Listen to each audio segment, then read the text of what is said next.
ಎಲ್ಲ ಸಹೃದಯಿ ಯೋಗ ಬಂಧುಗಳೇ, ಮಾತೆಯರೇ, ಹಿರಿಯರೇ, ಮಕ್ಕಳೇ, ನಾವೆಲ್ಲ ಇವತ್ತು ಸೇರಿರುವ ಉದ್ದೇಶ ನಮಗೆಲ್ಲ ಗೊತ್ತೇ ಇದೆ. 12ನೇ ವರ್ಷದ ಅಂತಾರಾಷ್ಟ್ರೀಯ ವಿಶ್ವ ಯೋಗ ದಿನಾಚರಣೆಯ ಅಂಗವಾಗಿ ನಾವೆಲ್ಲ ಇವತ್ತು ಸೇರಿದ್ದೇವೆ.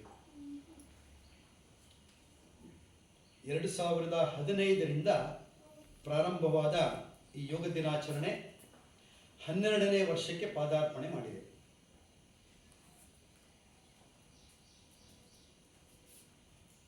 ಇವತ್ತು ಸರಿಸುಮಾರು 197ಕ್ಕೂ ಹೆಚ್ಚು ರಾಷ್ಟ್ರಗಳು ಈ ಯೋಗ ದಿನಾಚರಣೆಯನ್ನು ಅಪ್ಪಿಕೊಂಡು ಆಚರಣೆಯನ್ನು ಮಾಡ್ತಾ ಇದೆ.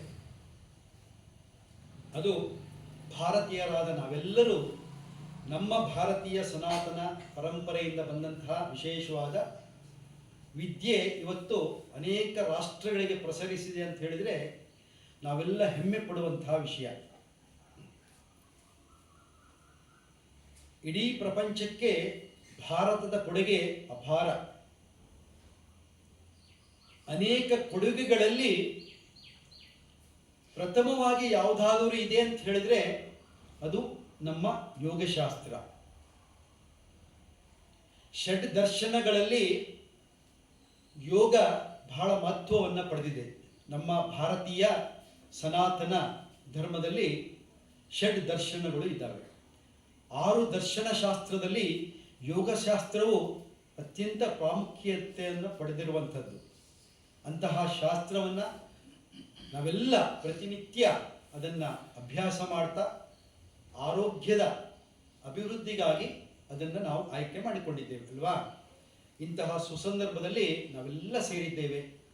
ಇಡೀ ವಿಶ್ವವೇ ಇವತ್ತು ಯೋಗಮಯವಾಗಿದೆ. ಅದಕ್ಕೆ ಹೇಳೋದು ಭಾರತ ವಿಶ್ವಗುರು ಅಂತ. ಅಂತಹ ಪುಣ್ಯಭೂಮಿಯಲ್ಲಿ ನಾವು ಜನಿಸಿದ್ದೇವಲ್ವಾ, ಅದು ನಮ್ಮ ಪುಣ್ಯ ಭಾಗ. ಶರೀರ ಸ್ವಲ್ಪ ವರ್ಷ ಇರುತ್ತೆ ಮತ್ತು ಹೋಗುತ್ತೆ, ಆದರೆ ನಮ್ಮ ಆತ್ಮ ಪುನರಪಿ ಜನನಂ ಪುನರಪಿ ಮರಣಂ ಅಂತ ಹೇಳ್ತಾರಲ್ವಾ, ಅದಕ್ಕೆ ಸಾವಿಲ್ಲ. ಅಂತಹ ಆತ್ಮಗಳಲ್ಲಿ, ಆತ್ಮರೂಪಿಗಳಲ್ಲಿ ಪ್ರಾತಸ್ಮರಣೀಯರು ಅಂತ ಹೇಳುವಂತಹ ಒಂದು ನಮ್ಮ ಯೋಗ ಮಹಾಪುರುಷರು ಪತಂಜಲಿ ಮಹರ್ಷಿಯವರು. ಅಂತಹ ವಿಶೇಷತೆಯಿಂದ ಅಂತಹ ಮಹಾಮಹಿಮರು ಹುಟ್ಟಿದಂತಹ ನಾಡು ನಮ್ಮ ಈ ಭರತ ಭೂಮಿ, ಭರತಖಂಡ. ಹಾಗಾದ್ರೆ ಈ ಯೋಗ ದಿನಾಚರಣೆಯನ್ನ ನಾವು ಜೂನ್ 21ಕ್ಕೆ ಯಾಕೆ ಮಾಡಬೇಕು? ಬೇರೆ ದಿವಸ ಮಾಡ್ಬೋದಲ್ವಾ? ಎಲ್ಲ ಆಚರಣೆಗಳ ಮಾಡುವ ಹಿಂದೆ ಒಂದು ವಿಶೇಷವಾದ ಒಂದು ಏನು ಅದರ ಮಹತ್ವ ಇರುತ್ತೆ.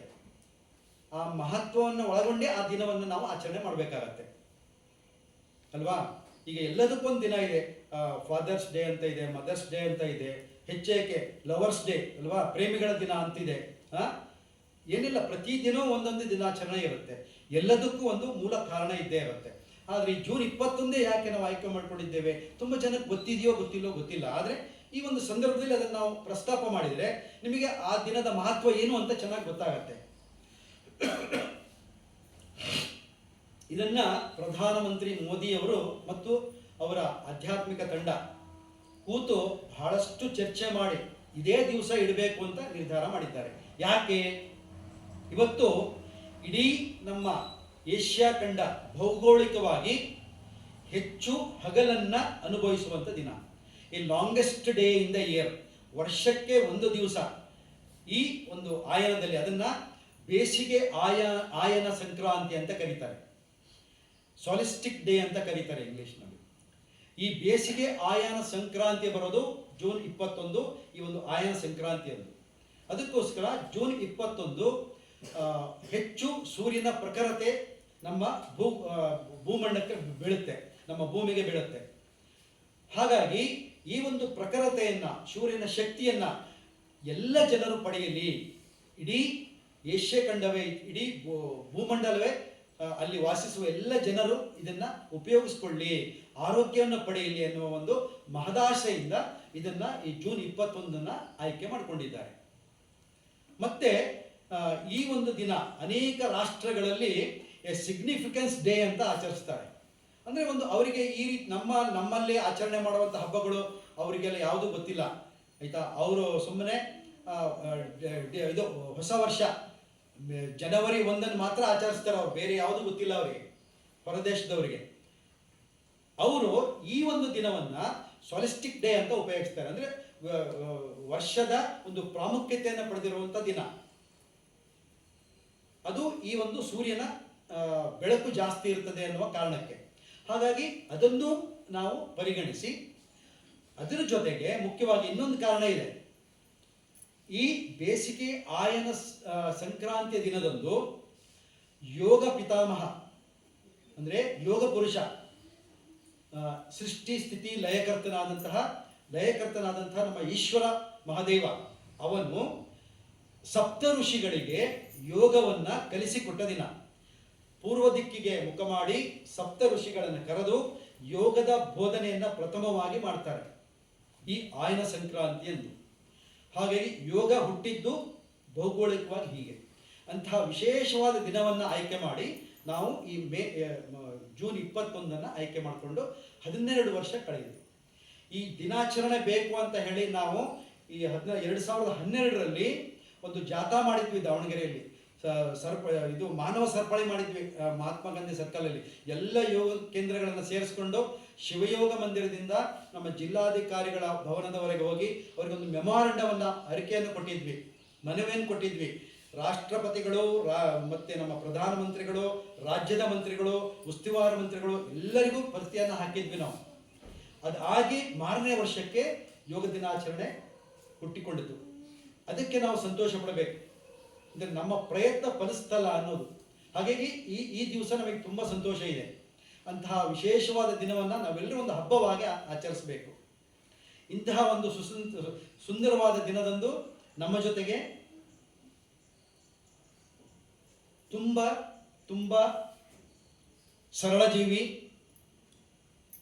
ಅಧ್ಯಾತ್ಮದಲ್ಲಿ ಅತ್ಯಂತ ಶಿಖರವನ್ನು ಮುಟ್ಟಿದಂತಹ ಮತ್ತು ಅನೇಕ ಪುಸ್ತಕಗಳನ್ನು ಬರೆದು ಇಡೀ ತಮ್ಮ ಜೀವನವನ್ನು ಸಮಾಜಕ್ಕಾಗಿ ಮುಡುಪಾಗಿಟ್ಟಂತಹ ಒಂದು ವಿಶೇಷ ವ್ಯಕ್ತಿತ್ವವುಳ್ಳ ಗುರುಗಳು ನಮ್ಮ ಜೊತೆಗಿದ್ದಾರೆ. ಡಾಕ್ಟರ್ ಶಿವಾನಂದ ಮಹಾಸ್ವಾಮಿಗಳು. ಇವರು ಕಾಶಿಯಲ್ಲಿ ಹೋಗಿ ವೇದ ಪಾಠಗಳನ್ನು ಕಲಿತಿದ್ದಾರೆ. ಅಲ್ಲಿ ಸಂಸ್ಕೃತದಲ್ಲಿ ವಿದ್ವಾಂಸರಾಗಿದ್ದಾರೆ. ಅವರಿಗೆ ಶಿವದ್ವೈತ ತತ್ವಭೂಷಣ ಎನ್ನುವ ಬಿರುದು ಕೂಡ ಬಂದಿದೆ. ವೇದಾಂತ ವಾರಿಧಿ, ವೇದಾಂತ ಆಚಾರ್ಯ ಎನ್ನುವ ಬಿರುದನ್ನು ಕೂಡ ಸಂಪಾದಿಸಿಕೊಂಡಿದ್ದಾರೆ. ಅನೇಕ ಬಿರುದು ಭಾವಳಿಗಳು ಅವರನ್ನು ಅರಸಿ ಬಂದಿದೆ. ಮತ್ತು ನೂರಾರು ಪುಸ್ತಕಗಳನ್ನು, ಸಣ್ಣ ಪುಸ್ತಕಗಳನ್ನು ತುಂಬ ಚೆನ್ನಾಗಿ ಬರೆದಿದ್ದಾರೆ. ಈ ಅವರ ಸೇವೆಯನ್ನು ಗುರುತಿಸಿ ಹೋದ ವರ್ಷ ಗುರುಗಳಿಗೆ ಗೌರವ ಡಾಕ್ಟರೇಟ್ ದೆಹಲಿಯಲ್ಲಿ ಕೊಟ್ಟಿದ್ದಾರೆ. ಅದನ್ನು ಕಣ್ತುಂಬಿಕೊಳ್ಳುವ ಭಾಗ್ಯವೂ ಕೂಡ ನಮ್ಮದಾಗಿತ್ತು. ಅವರ ಜೊತೆಗೆ 2 ದಿವಸ ಇದ್ದು ಅವರ ಸಾಂಗತ್ಯದಲ್ಲಿ ನಾನು ಕೂಡ ಆ ಒಂದು ಸಮಾರಂಭವನ್ನು ಕಣ್ತುಂಬಿಕೊಳ್ಳಲಿಕ್ಕೆ ನಮಗೆ ಆ ಭಾಗ್ಯವೂ ಕೂಡ ದೊರಕಿತ್ತು. ಅಂತಹ ಮಹಾಪುರುಷರು, ಯೋಗಿಗಳು, ಸಿದ್ಧಾಂತ ಪುರುಷರು, ಸಿದ್ಧಿ ಪುರುಷರು ನಮ್ಮ ಜೊತೆಗಿದ್ದಾರೆ. ಆ ಗುರುಗಳ ಸಾನ್ನಿಧ್ಯದಲ್ಲಿ ನಾವಿವತ್ತು ಯೋಗ ದಿನಾಚರಣೆಯನ್ನು ಆಚರಿಸೋದೇ ನಮ್ಮೆಲ್ಲರ ಸೌಭಾಗ್ಯ ಅಂತ ನಾನು ಅಂದ್ಕೊಂಡಿದ್ದೇನೆ. ಹಾಗಾಗಿ ಇವತ್ತಿನ ಒಂದು ಈ ಸುಸಂದರ್ಭದಲ್ಲಿ ಗುರುಗಳು ನಮ್ಮನ್ನು ಉದ್ದೇಶಿಸಿ ಯೋಗದ ಮಹಿಮೆಯನ್ನು ಅಥವಾ ಅದರ ಮಹತ್ವವನ್ನು ನಮ್ಮೆಲ್ಲರಿಗೂ ತಿಳಿಸ್ಕೊಡ್ಬೇಕು, ಕೃಪೆ ಇಟ್ಟು ಅಂತ ಹೇಳ್ತಾ ಗುರುಗಳ ಪಾದಾರವಿಂದಗಳಲ್ಲಿ ನಮಸ್ಕಾರವನ್ನು ಮಾಡ್ತಾ, ಸಾಷ್ಟಾಂಗವಾಗಿ ನಮಸ್ಕಾರವನ್ನು ಮಾಡ್ತಾ ತಮ್ಮೆಲ್ಲರ ಪರವಾಗಿ ಗುರುಗಳನ್ನು ಪ್ರಾರ್ಥನೆ ಮಾಡಿಕೊಳ್ತೇನೆ.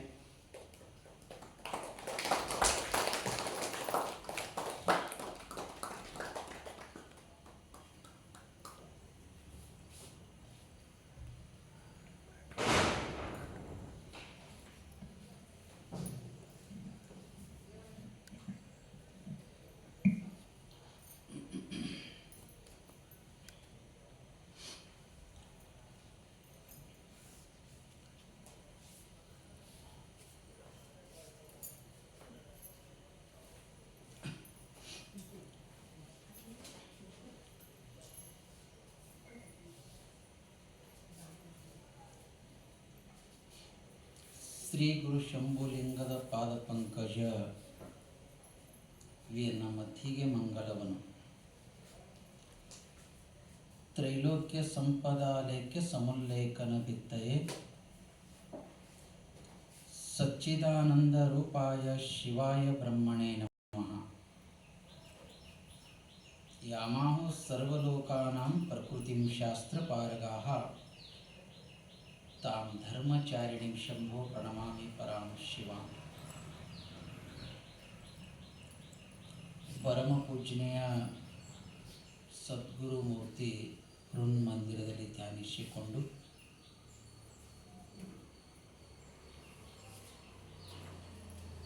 ಯೋಗಾಚಾರ್ಯ ಯೋಗ ಸಂಸ್ಥಾಪಕ ಪರಮ ಪೂಜ್ಯ ಮಹರ್ಷಿ ಪತಂಜಲಿಯ ಮಹರ್ಷಿಯನ್ನು ಕೂಡ ಅರುಣ್ ಮಂದಿರದಲ್ಲಿ ಧ್ಯಾನಿಸಿಕೊಂಡು ಆದರ್ಶ ಯೋಗ ಪ್ರತಿಷ್ಠಾನ ದಾವಣಗೆರೆ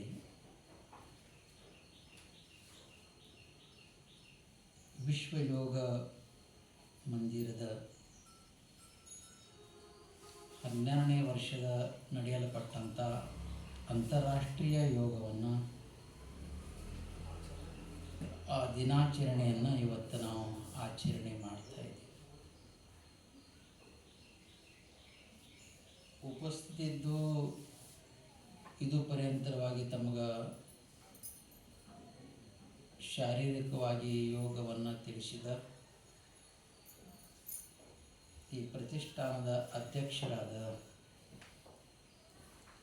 ಪರಮ ಪೂಜನೀಯ ಡಾಕ್ಟರ್ ಯೋಗಾಚಾರ್ಯ ಶ್ರೀ ರಾಘವೇಂದ್ರ ಗುರುಜಿಯವರು ಕೂಡ ಅನಂತ ಪ್ರಣಾಮನ ಸಲ್ಲಿಸಿ ಯೋಗ ಬಂಧುಗಳಾದ ತಮಗೆಲ್ಲ ನಮಸ್ಕರಿಸಿ ಕೆಲವೊಂದು ನಿಮಿಷಗಳ ಪರ್ಯಂತರವಾಗಿ ಯೋಗ ವಿಷಯಕ್ಕಾಗಿ ನಾವು ತಿಳ್ಕೊಳಕ್ಕೆ ಹೊರಟಿದ್ವಿ.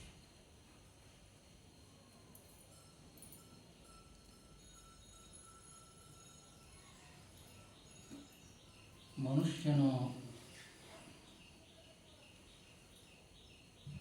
ಹುಟ್ಟ್ಯಾನ ಅಂತಂದ್ರೆ ಒಂದು ದಿವಸ ಸಾಯ್ತಾನ ಅಂತ ಅರ್ಥ.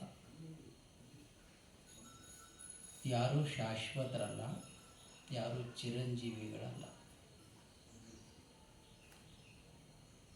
ಹುಟ್ಟು ಹಾಗೂ ಸಾವು, ಹುಟ್ಟು ಹಾಗೂ ಸಾವು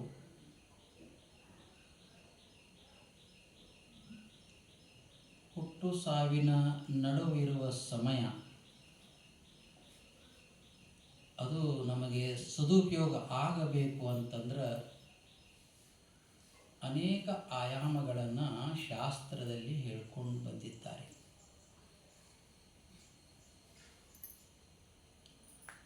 ಯೋಗ ಮಾಡ್ತೀವಿ ನಾವು ಸಾಯಂಗಿಲ್ಲ ಅಂತ ಅರ್ಥ ಅಲ್ಲ. ಆದ್ರೆ ಹ್ಯಾಂಗ ಸಾಯ್ಬೇಕೆಂಬುದು ಬಹಳಷ್ಟು ಮುಖ್ಯ ಇದೆ ಅಂತ ಅರ್ಥ. ನೆರಳಿ ಬಳಲಿ ಅನೇಕ ಕಾಯಿಲೆಯಿಂದ ನಾವು ಶರೀರ ಬಿಟ್ಟೆವು ಅಂತಂದ್ರೆ ಬಂದಿರುವ ಶರೀರದ ಪ್ರಯೋಜನ ನಮಗೆ ಆಗುವುದಿಲ್ಲ ಅಂತ ಅರ್ಥ. ಹುಟ್ಟು ಹಾಗೂ ಸಾವಿನ ನಡುವಿನ ಸಮಯ ಬಹಳಷ್ಟು ಮುಖ್ಯವಾದ ಸಮಯ. ಯೋಗ ಮಾಡಕ್ಕೆ ಹೇಳ್ಯಾರ ಅಂತ ತಿಳ್ಕೊಂಡು ಕೆಲಸ ಬಿಡಬೇಕಂತ ಅರ್ಥ ಅಲ್ಲ, ಓದಬಾರ್ದು ಅಂತ ಅರ್ಥ ಅಲ್ಲ. ಬರೀ ಇದಕ್ಕೆ ಇಲ್ಲ, ಅವ್ರು ಹೇಳ್ಯಾರ ಬೆಳಗ್ಗೆ 1 ತಾಸು ಸಾಯಂಕಾಲ 1 ತಾಸು ಇದಕ್ಕಾಗಿ ನಾವು ಸಮಯ ಇಟ್ಟಿದ್ದಾದರೆ ನಮ್ಮ ಜೀವನ ಅದು ಉಜ್ವಲ ಆಗುವಲ್ಲಿ ಸಂಶಯ ಇಲ್ಲ ಅಂತ ಅರ್ಥ. ಮನುಷ್ಯನಿಗೆ ಎಷ್ಟು ಶರೀರ ಮುಖ್ಯವೋ ಅಷ್ಟೇ ಮನಸ್ಸನ್ನು ಮುಖ್ಯ ಇದೆ. ಶರೀರ ಸಲುವಾಗಿ ಯೋಗಾಸನಗಳನ್ನು ಹೇಳಿದರು, ಮನಸ್ಸಿನ ಸಲುವಾಗಿ ಪ್ರಾಣಾಯಾಮವನ್ನು ಕುರಿತು ಹೇಳಿದರು. ಇವು ಎರಡೂ ಕ್ರಿಯೆಗಳನ್ನು ಕ್ರಮಬದ್ಧವಾಗಿ ಗುರೂಜಿಯವರು ಆಚಾರ್ಯರು ತಮಗೆ ತಿಳಿಸ್ತಾ ಬರ್ತಾ ಇದ್ದಾರೆ. ಒಂದು ದಿವಸ ಮಾಡಿದೆ 4 ದಿವಸ ಬಿಟ್ಟೆ, 4 ದಿವಸ ಮಾಡಿದೆ 8 ದಿವಸ ಬಿಟ್ಟೆ ಅಂತ ಅಲ್ಲ. ಯೋಗ ಒಂದು ಇಂಥ ಶಾಸ್ತ್ರ ಇದೆ. ಯೋಗಂ ಕುರು ಸತತಂ, ಸತತಂ ಯೋಗಂ ಕುರು. ನಿತ್ಯ ನಿರಂತರವಾಗಿ ಇದು ಯೋಗವನ್ನು ಅರ್ಥಾತ್ ಪ್ರಾಣಾಯಾಮವನ್ನು ಮಾಡ್ತಾ ಇದ್ರೆ ನಾನು ಶಾರೀರಿಕವಾಗಿ ಮಾನಸಿಕವಾಗಿ ಸದೃಢವಾಗಿ ಇರಕ್ಕೆ ಸಾಧ್ಯ ಆಗ್ತದೆ. ತಮಗೆಲ್ಲ ಗುರುತಿದೆ, ಈ ಪ್ರಪಂಚ, ಈ ಸಂಸಾರ ಅಂತಂದರೆ ಇದು ಮಾಯಾಮಯ, ಇದು ವಿಜ್ಞಾನಮಯವಾಗಿದೆ. ಇಂಥದ್ರಲ್ಲಿ ನಾನು ನೆಮ್ಮದಿಯಾಗಿರಬೇಕು ಅಂತಂದ್ರೆ ತಮಗೆ ಗುರುತಿದೆ, ಬಲಗಿವಿಗೊಬ್ಬ ಡಾಕ್ಟರ, ಎಡಗಿವಿಗೊಬ್ಬ ಡಾಕ್ಟರ್, ಎಡಗಣ್ಣಿಗೊಬ್ಬ ಡಾಕ್ಟರ, ಬಲಗಣ್ಣಿಗೊಬ್ಬ ಡಾಕ್ಟರ. ಹೀಗೆ ಪ್ರತಿಯೊಂದು ಅವಯವಕ್ಕೆ ಒಬ್ಬೊಬ್ಬರು ಡಾಕ್ಟರ. ಯಾಕೆ ಹಿಂಗಾಯ್ತು? ಯಾಕೆ ಹೀಗೆ ಆಯಿತು ಅಂತಂದ್ರೆ ನಾವೇ ನಮ್ಮ ಶರೀರನ ಸರಿಯಾಗಿ ಇಟ್ಕೊಳ್ಳಿಲ್ಲ ಅಂತ ಅರ್ಥ. ಲಿವರ್ ಆಗಿರ್ಬೋದು, ಕಿಡ್ನಿ ಆಗಿರ್ಬೋದು, ಹೃದಯ ಆಗಿರ್ಬೋದು, ಮೊಳಕಾಲಾಗಿರ್ಬೋದು, ಸೊಂಟ ಆಗಿರ್ಬೋದು, ಒಂದೊಂದು ಈ ಎಷ್ಟು ಶರೀರದ ಅವಯವಗಳಿವೆ ಅವು ಎಲ್ಲಕ್ಕೊಬ್ಬೊಬ್ಬರು ಡಾಕ್ಟರ್ ಅಂತ ಅರ್ಥ. ಇಲ್ಲಿ ನಾವು ಹೋಗಬಾರ್ದು ಅಂತನ್ನುವ ಸಂಗತಿಯನ್ನು ಅದು ನಮ್ಮ ಕೈ ಒಳಗಿದೆ ಅಂತ ಅರ್ಥ. ಸಕ್ರಿಯವಾಗಿ ಮನಸ್ಸು ಕೊಟ್ಟು ಶ್ರದ್ಧೆಯಿಂದ ಯಾರು ಈ ಯೋಗದಲ್ಲಿ ಪ್ರವೃತ್ತಿ ಆಗ್ತಾರೆ ಅವರಿಗೆ ಅದು ಶ್ರೇಯಸ್ಸನ್ನು ಆಗಾಕ ಸಾಧ್ಯವಿದೆ. ಈಗಾಗಲೇ ಗುರೂಜಿಯವರು ತಮಗೆ ಹೇಳ್ತಾ ಇದ್ರು, 6 ಶಾಸ್ತ್ರಗಳು ನಮ್ಮ ವೇದಗಳಲ್ಲಿ ಹೇಳಿಕೊಂಡು ಬಂದಿವೆ. ಆ ಷಟ್ಶಾಸ್ತ್ರಗಳಲ್ಲಿ ಯೋಗಶಾಸ್ತ್ರ ಒಂದು ಬಹಳಷ್ಟು ಮುಖ್ಯ ಸ್ಥಾನವನ್ನು ಹೊಂದಿದೆ ಅಂತ ಅರ್ಥ. ಇಡೀ ವಿಶ್ವವನ್ನು ಸಾಂಖ್ಯಶಾಸ್ತ್ರ ಆಚರಣೆ ಮಾಡಂಗಿಲ್ಲ. ಇಡೀ ವಿಶ್ವವನ್ನು ಮೀಮಾಂಸಾ ಶಾಸ್ತ್ರ ಆಚರಣೆ ಮಾಡ್ತಿಲ್ಲ. ಸಾಂಖ್ಯ ಇದೆ, ಮೀಮಾಂಸಾ ಇದೆ, ಪೂರ್ವ ಮೀಮಾಂಸಾ ಇದೆ. ಹೀಗೆ 6 ಶಾಸ್ತ್ರ, ಯಾವುದರೇ ಒಂದು ಶಾಸ್ತ್ರ ಇಡೀ ವಿಶ್ವವೇ ಒಪ್ಪಿದೆ ಅಂತಂದ್ರೆ ಅದು ಯೋಗಶಾಸ್ತ್ರ ಅಂತ ಅರ್ಥ. ಕೇವಲ ವ್ಯಾಯಾಮ ಮಾಡೋದೇ ಅಷ್ಟೇ ಯೋಗಕ್ಕೆ ಸೀಮಿತ ಅಲ್ಲ. ಅದರ ಜೊತೆಗೆ ಮನಸ್ಸಿನ ಸದೃಢತೆಯನ್ನು ಯಾವ ಪಡೀತಾನ ಅದು ಬಹಳಷ್ಟು ಮುಖ್ಯ. ಮನಸ್ಸು ಸರಿ ಇದ್ರೆ ಶರೀರ ಸರಿ ಇರ್ತದೆ. ಮನಸ್ಸೇ ಸರಿ ಇಲ್ಲ ಅಂತಂದ್ರೆ ಶರೀರ ಸರಿ ಇರಾಕ ಸಾಧ್ಯವಿಲ್ಲ. ಎಷ್ಟನೋ ಆಸನಗಳಿಗೆ ಮಹತ್ವ ಕೊಡ್ತೇವೆ, ಅದಕ್ಕಿಂತ ಹೆಚ್ಚಿನದಾಗಿ ನಾವು ಪ್ರಾಣಾಯಾಮಕ್ಕೆ ನಾವು ಬಹಳಷ್ಟು ಮಹತ್ವ ಕೊಟ್ಟಿದ್ದಾದ್ರೆ, ನಾವು ಎಲ್ಲ ಯೋಗಾಸನ ಮಾಡಿದ್ವಿ, ಅದು ಮಾಡಿದೆವು, ಯಾಕೋ ಮನಸ್ಸೇ ಮಾನಸಿಕವಾಗಿ ಚೆನ್ನಾಗಿಲ್ಲಪ್ಪ ಅಂತಂದ್ರೆ ನಿನಗೇನು ಮಾಡೋಕ್ಕಾಗಲ್ಲ. ಇಲ್ಲದ ಕಾಯಿಲೆಗಳನ್ನೇ ನಾವು ಉಂಟಾಗ್ತವೆ. ಚಿಂತಾಮ ಪರಿಮೇಯಾಂಚ ಪ್ರಳಯಾಂತಮುಪಾಶ್ರಿತ. ಸಾಯುವವರೆಗೆ ಬರೀ ಚಿಂತಿ ಚಿಂತಿ ಚಿಂತಿ ಚಿಂತಿ ಅನ್ಕೋತ ನೀವು ಹೋದೆ ಅಂತಂದ್ರೆ ಶರೀರದಲ್ಲಿ ಇಲ್ಲದೆ ಕಾಯಿಲೆಗಳನ್ನು ಮನುಷ್ಯನಿಗೆ ಉಂಟಾಗ್ತವೆ. ಯಾವನ ಮನಸ್ಸು ನಿಶ್ಚಿಂತವಾಗಿದೆ,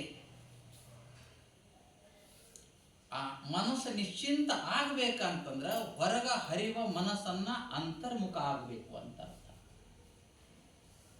ಬಹಿರ್ಮುಖ ಅಂದ್ರೆ ಅದು ಸೈಡ್ ತೊಗೊಂಡೆ, ಇದು ಸೈಡ್ ತೊಗೊಂಡೆ, ಅಲ್ಲಿ ಜಗಳ ಆಯಿತು, ಕೋರ್ಟಿಗೆ ಹೋದ, ಪೊಲೀಸ್ ಸ್ಟೇಷನ್ಗೆ ಹೋದ, ಹೊಡಪೇಟ ಆಯಿತು, ಅವಾಚಿ ಬೈದ, ಬಯಸ್ಕೊಂಡ, ನಾನಾ ಏನೇನೋ ಮಾಡ್ದಪ್ಪ. ಇದಕ್ಕೆ ಬಹಿರಂಗ ಮನಸ್ಸಂತ. ನಾ ಎಷ್ಟೆಷ್ಟು ನಿರ್ಲಿಪ್ತವಾಗಿರುತ್ತೇನೋ ಈ ಸಂಸಾರದಿಂದ, ಈ ಮಾಯೆಯಿಂದ, ಈ ಪ್ರಪಂಚದಿಂದ, ಹಂಗಂತ ಬಿಡುವಂತ ಅರ್ಥ ಅಲ್ಲ. ಇದೆಲ್ಲವೂ ಶಾಂತವಾಗಿ ನಿಶ್ಚಿಂತವಾಗಿ ಇದನ್ನ ಆವೃತ್ತ ಮಾಡ್ತಾ ಮಾಡ್ತಾ ನನ್ನ ಮನಸ್ಸನ್ನ ಅಂತರ್ಮುಖ ಆಗಬೇಕು ಅಂತ ಅರ್ಥ. ತಗೋತ್ಯಾ ತಗೋಪ್ಪ, ಬೈದಿದ್ಯಾ ಬೈಯಪ್ಪ, ಹೋಗಿದ್ಯಾ ಹೋಗಪ್ಪ ಅಂದ್ರೆ ಯಾವುದನ್ನೂ ಕೂಡ ಜಾಸ್ತಿ ಅದ್ರೊಳಗೆ ಯಾಕೆ ಬೈದಪ್ಪ, ನನಗೆ ಯಾಕೆ ಬೈದೆ, ನಾನು ಯಾಕೆ ಬೈಸ್ಕೊಡಿ, ಆಗ ಈಗ ಅಂತ ಮತ್ತೆ ಜಗಳ ಶುರು ಆಗ್ತವ. ಬೈತು ನೀನೇನು ಮಾಡ್ತೀವಿ, ಇವ ಹೊಡೆದ, ಅವನು ಇವ ಹೊಡೆದ, ಏನಾಗ್ತಿದ್ದಲ್ಲ. ಅದಕ್ಕಾಗಿ ಯಾವಾಗಿದು ನಮ್ಗೆ ತಾಳ್ಮೆ ಬರಕ್ಕೆ ಸಾಧ್ಯ ಆಗ್ತದಂತ ಅಂದ್ರೆ ಶಂಕರ ಭಗವತ್ಪಾದರು ಹೇಳ್ಕೊಂಡು ಬಂದಿದ್ದಾರೆ. ಶಂಕರಾಚಾರ್ಯರು ಪ್ರಾಣಾಯಾಮಂ ಪ್ರತ್ಯಾಹಾರಂ ನಿತ್ಯ ನಿತ್ಯ ವಿವೇಕ ವಿಚಾರಂ ಕುರ್ವಂ ಅವಧಾನಂ ಮಹದವಧಾನಂ. ಇದು ಬಹಳಷ್ಟು ಉಪಯುಕ್ತ ಉಳ್ಳದ್ದು ಅಂತ ನಾನು ನಿಮಗೆ ಯಾಕೆ ಹೇಳಕ್ಕೆ ಹೊಂಟೀನಿ ಅಂತಂದ್ರೆ ಈ ಈ ಆಸನಗಳು, ಕೆಲವೊಂದು ಆಸನಗಳು ಬಹಳಷ್ಟು ಆಸನಗಳಿವೆ, ಅವೆಲ್ಲವೂ ನಾವು ಹಾಕ್ಬೇಕಂತ ಹಂಗಂತ ಅರ್ಥ ಅಲ್ಲ. ನಮ್ಮ ಶರೀರ ಯಾವುದು ಅದಕ್ಕೆ ಸ್ಪಂದಿಸ್ತದೆ. ನಮ್ಮ ಶರೀರ ಯಾವುದು ಅನುಕೂಲ ಆಗ್ತದೆ ಆ ಆಸನನ ಹಾಕೊಂಡು ನಾನು ಪ್ರಾಣಾಯಾಮಕ್ಕೆ ಮಹತ್ವ ಕೊಡಬೇಕು ಅಂತ ಅರ್ಥ. ಅದಕ್ಕೆ ಆಚಾರ್ಯ ಹೇಳ್ಕೊಂಡು ಬಂದರು, ಪ್ರಾಣಾಯಾಮಂ, ಮನುಷ್ಯನೇ ನೀನು ಪ್ರಾಣಾಯಾಮವನ್ನು ಮಾಡು.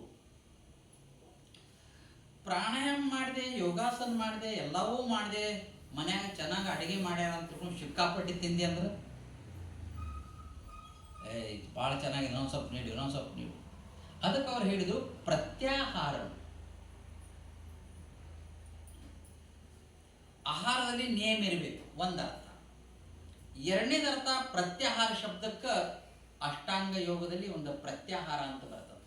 ಯಮ, ನಿಯಮ, ಆಸನ, ಪ್ರಾಣಾಯಾಮ, ಧ್ಯಾನ, ಧಾರಣ, ಹೀಗೆ ಪ್ರತ್ಯಾಹಾರ ಅಂತ ಬರ್ತದೆ. ಪ್ರತ್ಯಾಹಾರ ಶಬ್ದಕ್ಕೆ, ಆಹಾರ ಶಬ್ದಕ್ಕೆ ಊಟ ಮಾಡುವ ಇದು ನಮಗೆ ನಿಯಮಿತ ಇರಬೇಕು, ಒಂದು. ಎರಡನೇ ಅರ್ಥ ಇಲ್ಲಿ ಏನಿದೆ ಅಂತಂದ್ರೆ ಪ್ರತಿಹರತಿ ಇತಿ ಪ್ರತ್ಯಾಹಾರ. ಹಗಲೆಲ್ಲ ಮನಸ್ಸು ಹೋಗ್ತದ, ಹಗಲೆಲ್ಲ ಶರೀರ ಹೋಗ್ತದ, ಹಗಲೆಲ್ಲ ನಮ್ಮ ವಾಣಿ ಹೋಗ್ತದ, ಇದನ್ನ ತಡೆ ಹಿಡಿಯೋದಕ್ಕೆ ಪ್ರತ್ಯಾಹಾರ ಅಂತ ಕರೀತಾರೆ. ತನು ಪ್ರತ್ಯಾಹಾರ, ಮನ ಪ್ರತ್ಯಾಹಾರ, ಇಂದ್ರಿಯ ಪ್ರತ್ಯಾಹಾರ ಅಂತ ಅರ್ಥ. ಹಗಲೆಲ್ಲ ಇವು ಹೋಗ್ತಾ ಇರ್ತಾವ ವಿಷಯ ಕಡೆ, ಅವುಗಳನ್ನು ತಂದ ನಿಲ್ಲಿಸೋದಕ್ಕೆ ಪ್ರತ್ಯಾಹಾರ ಅಂತ ಕರೀತಾರಂತ ಅರ್ಥ. ಈ ತಾಳ್ಮೆ ಶಕ್ತಿ ನನಗೆ ಯಾವಾಗಲೇ ಬರ್ತದ ಅಂತಂದ್ರೆ ನಿನ್ನ ಮನಸ್ಸನ್ನು ಸದೃಢ ಇದ್ದಾಗ, ನಿನ್ನ ಮನಸ್ಸನ್ನು ಅಂತರ್ಮುಖ ಇದ್ದಾಗ, ನಿನ್ನ ಮನಸ್ಸನ್ನು ಬಹಳಷ್ಟು ವಿಷಯಾದಿಗಳಿಗೆ ಅಂಟುಗೋತು ಅಂದ್ರೆ ಮನುಷ್ಯನಿಗೆ ಯಾಕೆ ಹಿಂಗೆ ಆಗ್ತಂದ್ರೆ ಮನುಷ್ಯನಿಗೆ ಸಾಮಾನ್ಯವಾಗಿ ತೃಪ್ತಿ ಎಂಬುದು ಇಲ್ಲ. ಏನಿಲ್ಲ? ಸುಮ್ಮನೆ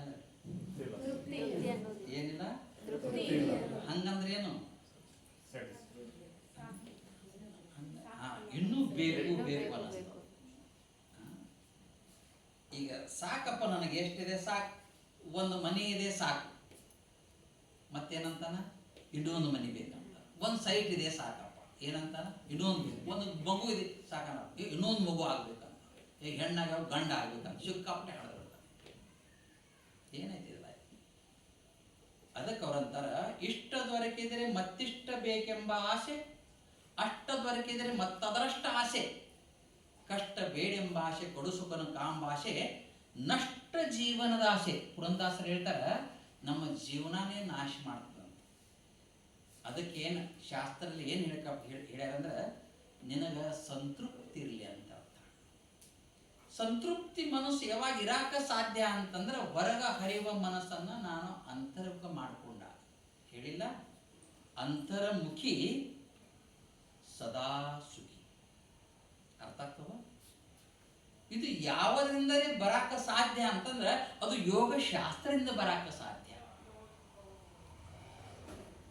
ಮನಸ್ಸಿನ ನಿಯಂತ್ರಣ ಯಾವಾಗ ಸಾಧ್ಯ ಅಂತಂದ್ರೆ ಅದು ಯೋಗ ಶಾಸ್ತ್ರದಿಂದ ಸಾಧ್ಯ.